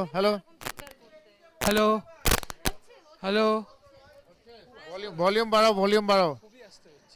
So we have changed the magnification. Can you hear us? Yes. শোনা যাচ্ছে? So this is the anatomy here. Posterior tympanotomy done. We had a struggle of finding the facial nerve, but we have now found the facial nerve, and this is the chordofacial angle. You can see the chorda tympani branch is being given. This is the digastric ridge, facial entire vertical segment of the facial. There is a vessel also. Can you see? Yes. Vasa nervorum of the vasa nervosa, of the facial nerve. This is the round window operculum or round window niche, which এটা চলছে।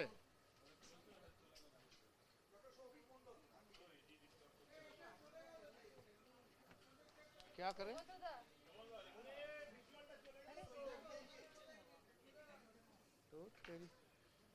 আজকে যাতা হচ্ছে। হ্যাঁ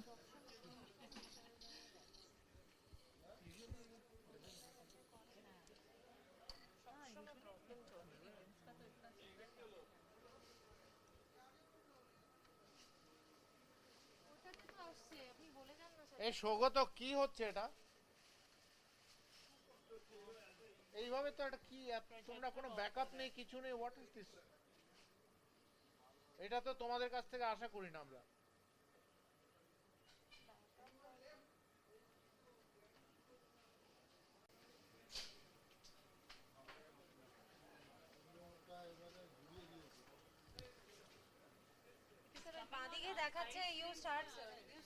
ওইদিকে আছে তো,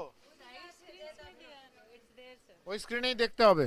hello, can you hear? Okay, so this is the incudostapedial joint. If I move the incus here, you can see it's moving. Incudostapedial joint, stapedius tendon, the pyramid. Okay, and this is the promontory. This is the, obviously this is the oval window with the stapes cruda. If I break it, I have no hesitation to break it. Then you can see the posterior crus of the stapes here. Can you appreciate? That's the posterior crus. That's the anterior crus. Now, if we move here, we might be able to see some reflex. Can we see anything? ছেড়ে দাও, ঠিক আছে, ছোড় দাও। So this operculum needs to be drilled a little bit to be able to see the entire round window membrane. Speed কম করো। I am just making it wide. I need the smaller cochleostomy bar, not this.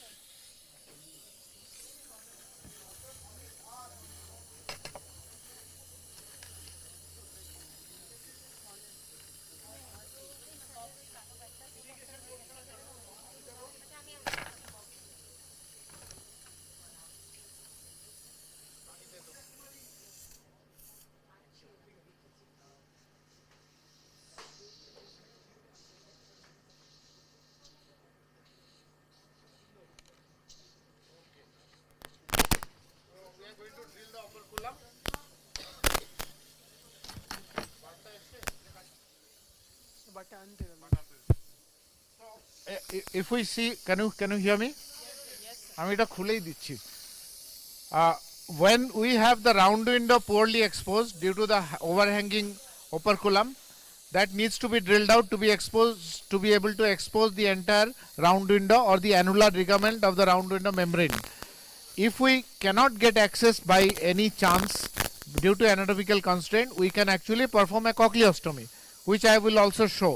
So let us drill the operculum first, and we'll do a cochleostomy. Then we can also do a middle turn cochleostomy later on to show you the anatomy of the cochlea. Whenever jolna. So I'm just going to drill this. This is a 0.8 mm, is it? 0.8 mm bar with a slow speed. We drill out the operculum. You can take a 1.2 also here, no problem.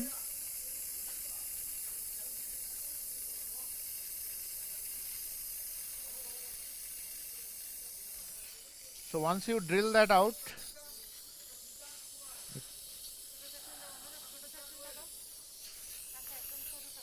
thank you. Small suction.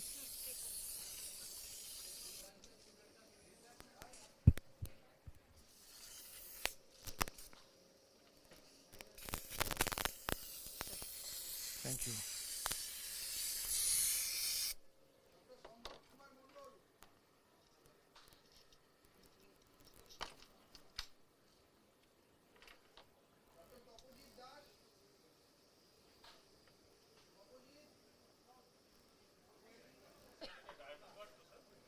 It is diamond and it is 0.8. You can also use a 1.2 mm here. 1.2 mm is also good enough because you are drilling the bone only, you are not going to the membrane.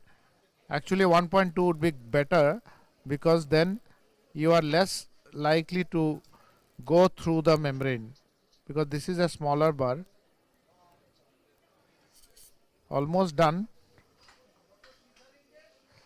We have to be careful so that it does not touch the facial nerve, and that's why you can see the speciality of the bar. This is a rapidly tapering bar, shoulderless, because I am not going to touch on the facial nerve here.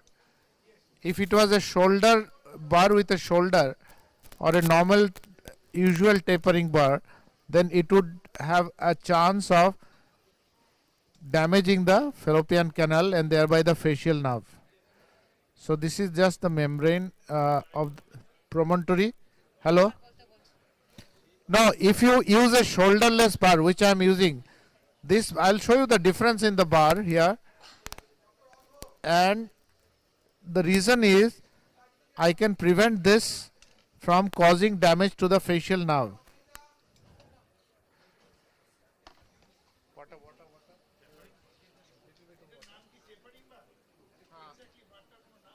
আমরা শোল্ডারলেস বার বলি বা slow tapering বার বলতে পারো। What do you call it, Ruhi? Shoulderless. Shoulderless. কোনো shoulder নেই, মানে একদম পুরো টেপারিং, স্ট্রেট रहता है, स्टेम एंड देन टेपरिंग होता नहीं, ब्रॉडर एंड ना वो ब्रॉड नहीं रहेगा, स्ट्रेट रहेगा. There is no rapid change of angulation from round to conical. Sir तो আর কেউ ভাবে ম্যাম চাय वगैरह पीना, चाय वगैरह लेना है, सर के लिए मैंने लिया. Sorry sir.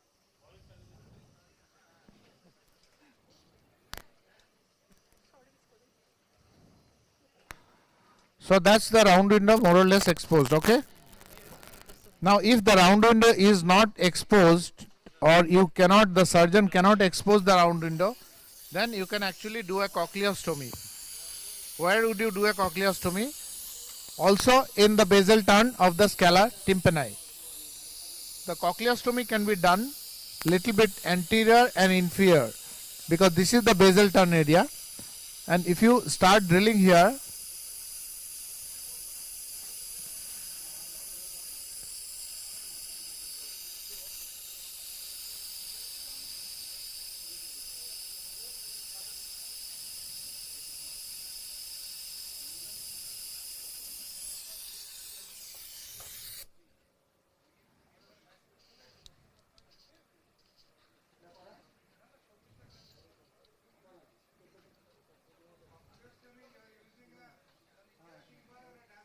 diamond bar point. I am using a point 0.8 diamond bar. And this is the cochleostomy we are doing right now.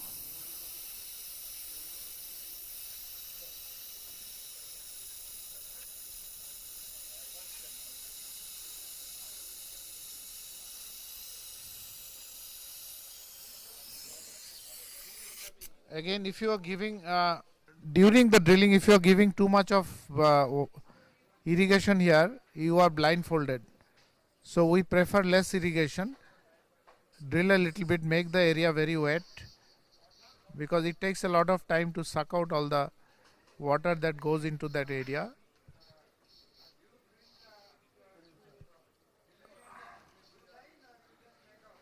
Now we try to do a blue lining. That's what I'm trying actually.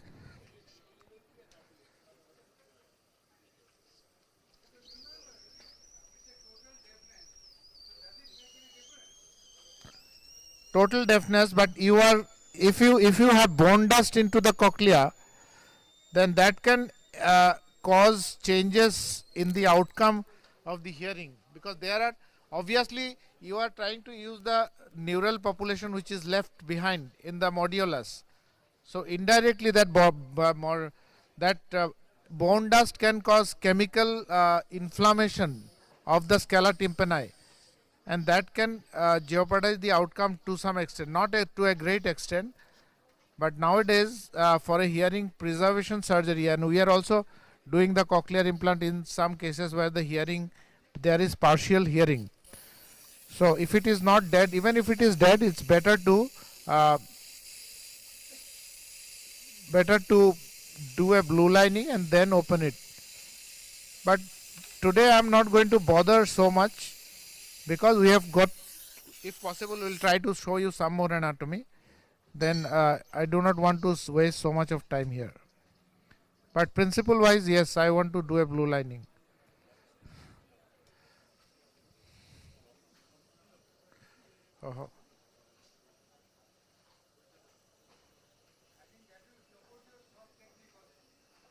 Absolutely.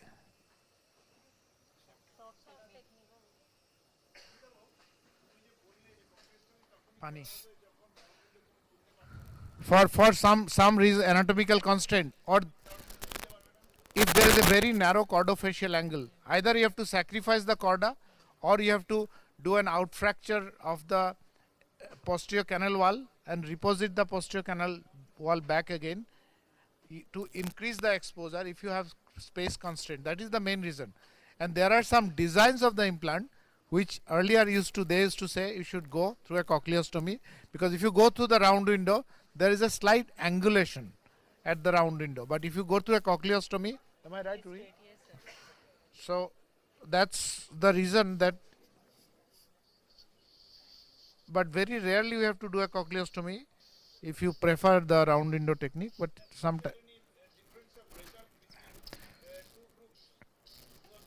Yeah, I think this is what Dipankar Da was saying, that if you do a cochleostomy, there is a chance that there will be a drill trauma to the scala tympani. There will be, or there is likely to be, a drill trauma or some bone dust going into the scala tympani. If you do a round window opening, it's very unlikely that you will cause any trauma. It's a complete atraumatic insertion.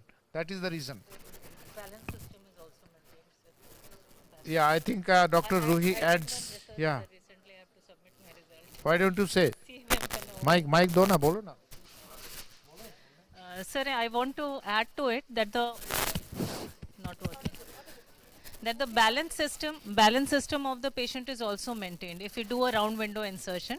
Recently, I did an AFMRC research project in which we found that CVEMP and OVEMP does not change with a round window insertion, but it varied with a cochleostomy insertion.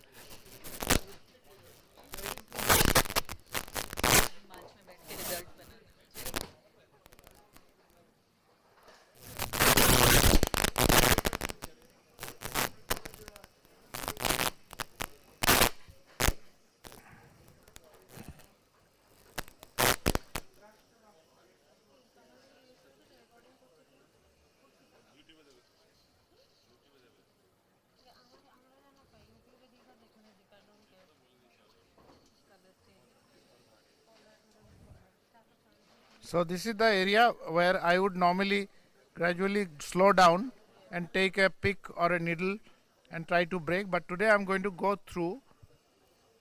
try to go through straight because of time constraint, and it's a cadaver, just to show you the anatomy. But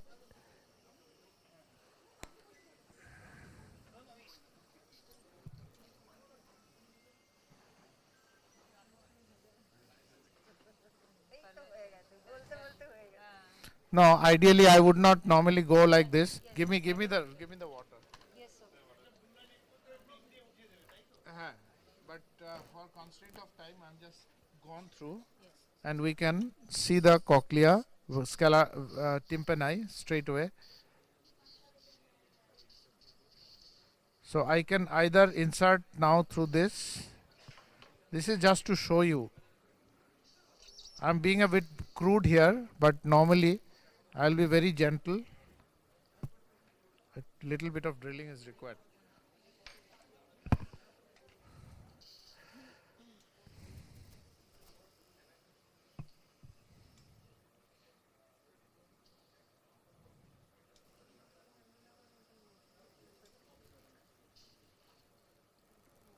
Some more water in my hand. Okay, implant. See, it depends on the diameter of the electrode. Normally, if it's 0.8,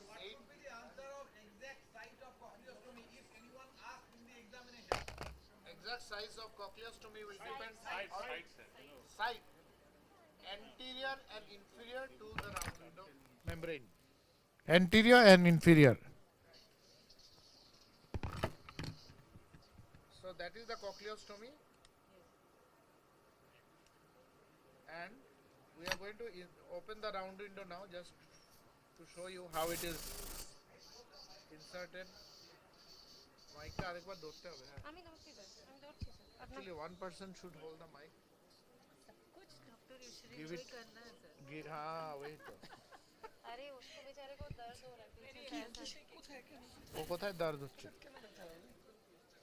You hold now. Why are you giving it to her? She's snatching it. এই এটা দে, পিকটা দে. Like I snatched this from you. है ना?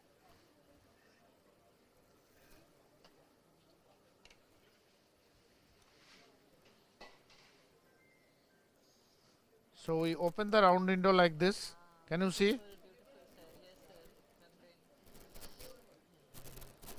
Let us have the electrode.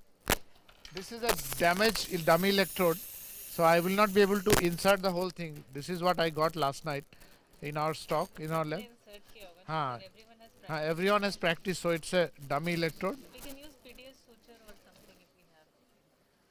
हाँ वो भी अभी नहीं मिलेगा, यहाँ पे हॉस्पिटल नहीं है ये, मिलना इम्पॉसिबल है. So we are just going to show you.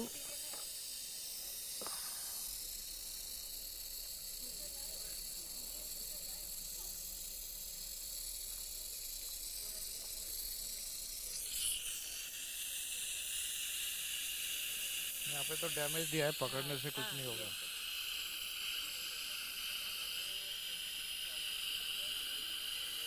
चलेगा.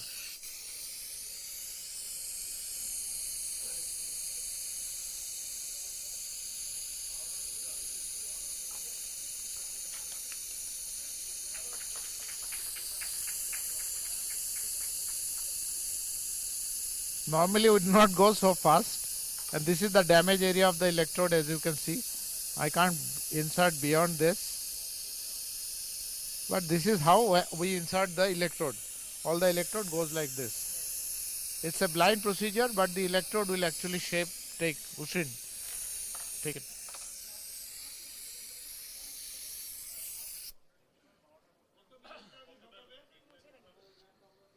Electrodes are between 17 to even 32, 33 millimeter. No. Insertion length of the electrodes are between 17 to 33, depending on the design of the inlet. So, but generally we go for electrodes. If it's a normal cochlea, we go for about 17 to 19 in a cochlear medical device. If we go for, there is a company called Medel who have 24, 27, 28, all these things are there. So they claim that if you go towards the apical turn, the hearing outcome is better.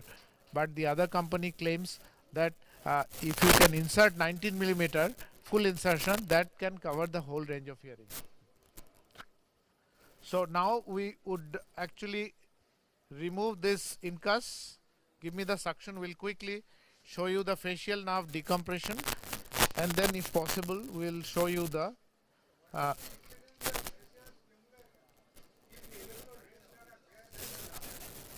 there is quite high possibility, but it gets better with time.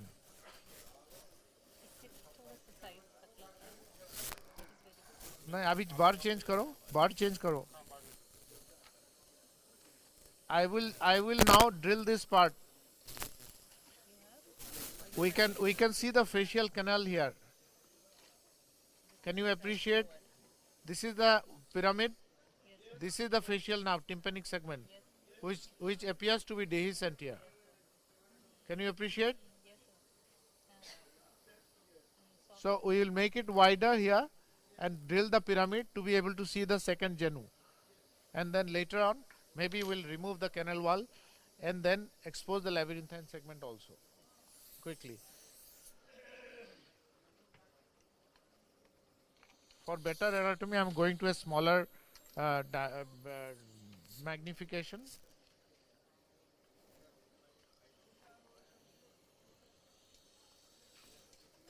Speed बढ़ाओ. उशीन कहाँ गई?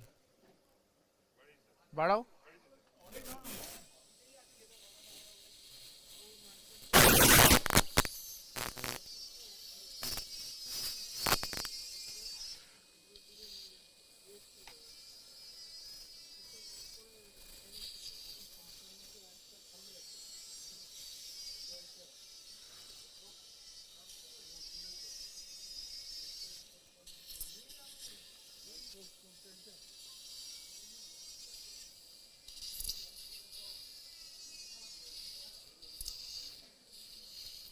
Small size bar. One size small.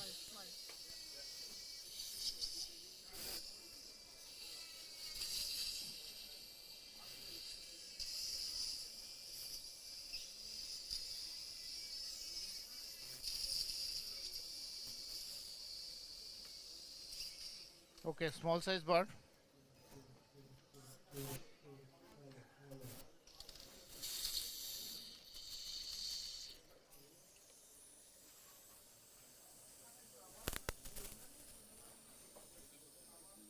Chalo.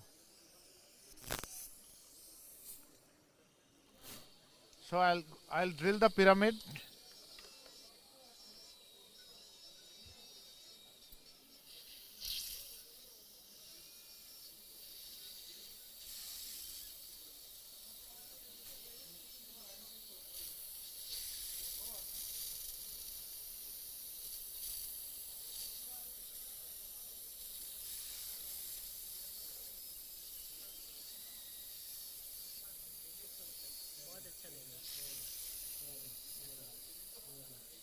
So this is the second genu. If you can see, we are drilling the second genu area, decompressing.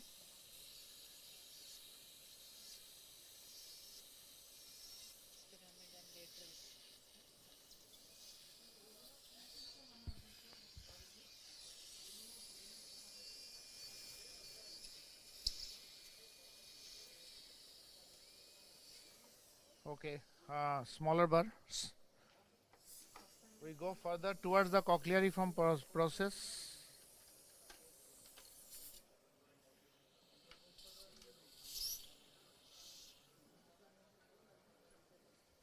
So in a case of mastoid disease, if you are required to decompress the facial nerve, I think this is a good option.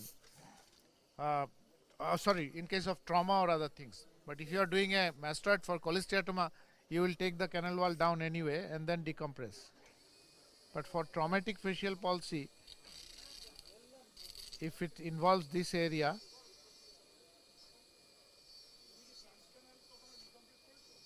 হ্যাঁ মাঝে মধ্যে করি আমরা, if it's a localized traumatic Oh, trans canal. No, no, no, no. No, I have not done.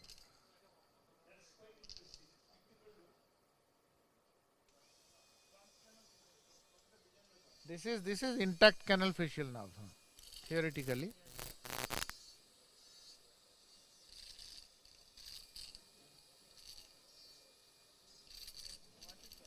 Small suction. Small suction. Small suction.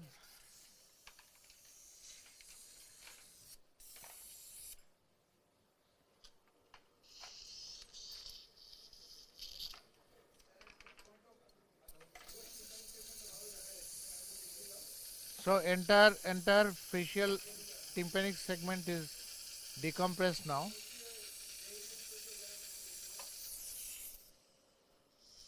Needle daw, pick daw.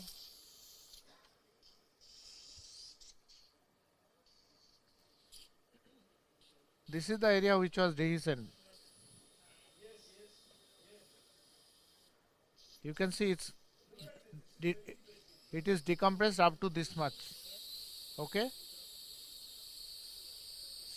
So this is what was to be done. So can I quickly take the canal wall down and show you the decompression further, and then maybe remove the labyrinth and show you the IAM from there, if we have time. Small motor suction.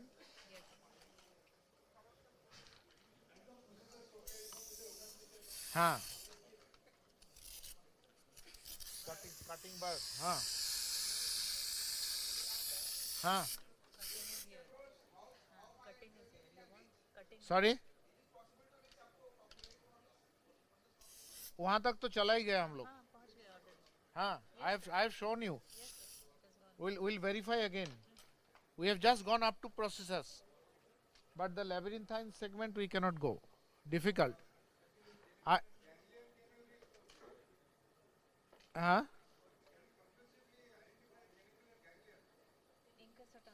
Incus ossicle has to be intact ossicle, intact canal wall.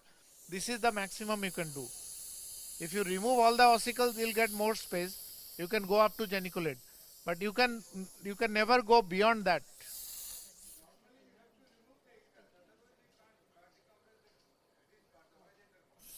No, I have not removed the incus. The incudostapedial joint is intact.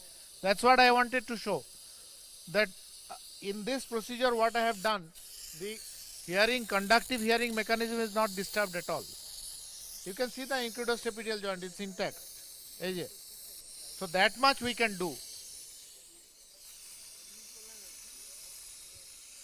Now.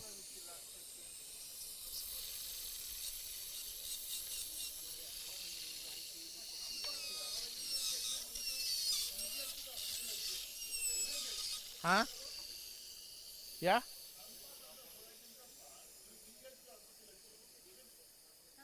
No, we have gone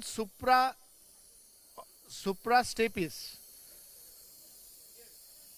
But ossicular chain is absolutely intact, if you can appreciate. I have not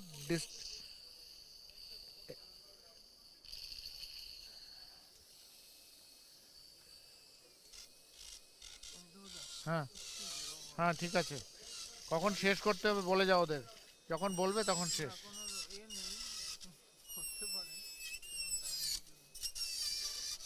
হ্যাঁ, Bell's palsy, I go for canal wall down and do, because I feel to go up to the meatal segment it's very difficult. But people like Mario Sana, they may be doing, There are described things that you can still do with this approach.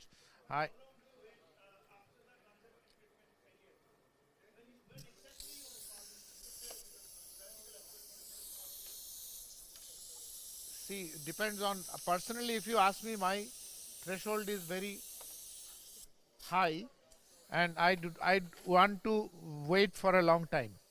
And we do the neuro electrophysiological study, and if there is complete evidence of complete loss of, what is that called, degeneration. more than 90% axonal degeneration, then you can try to do earlier. If there are higher degeneration is less than 10%, then you can wait. But there are surgeons who say, I'll quote Dr. Vijayendra. He says that you should decompress all cases unless they have shown improvement in first 7 days. So I think there is no clear-cut consensus, but if you go by the English literature, it says that you should be guided by the neurophysiological studies and the clinical improvement.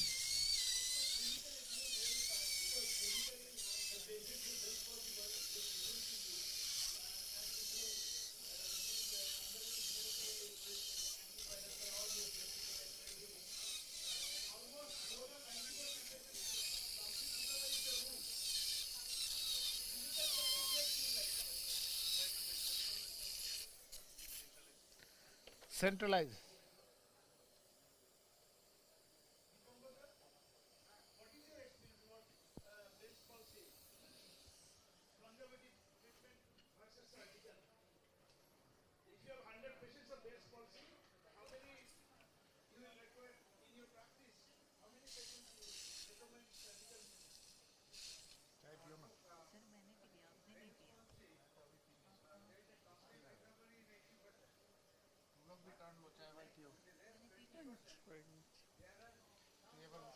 উশিরিন কোথায়?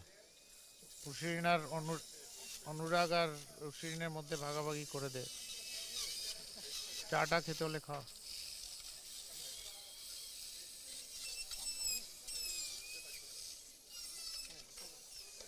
इसको निकाल ही देना।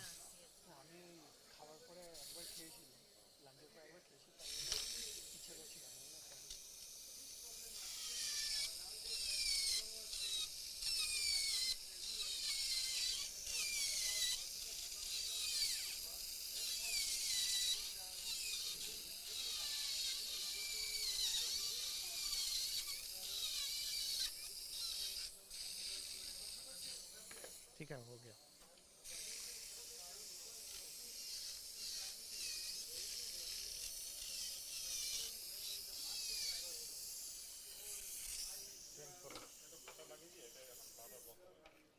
So we are now removing the canal wall again for the benefit of juniors. You have seen today, all of you have done also, those who have not done, that I have reduced the posterior canal wall first, and now after some time we will be just left with the bridge, which is nothing but a piece of bone or a bridge of bone between the anterior and the posterior buttress.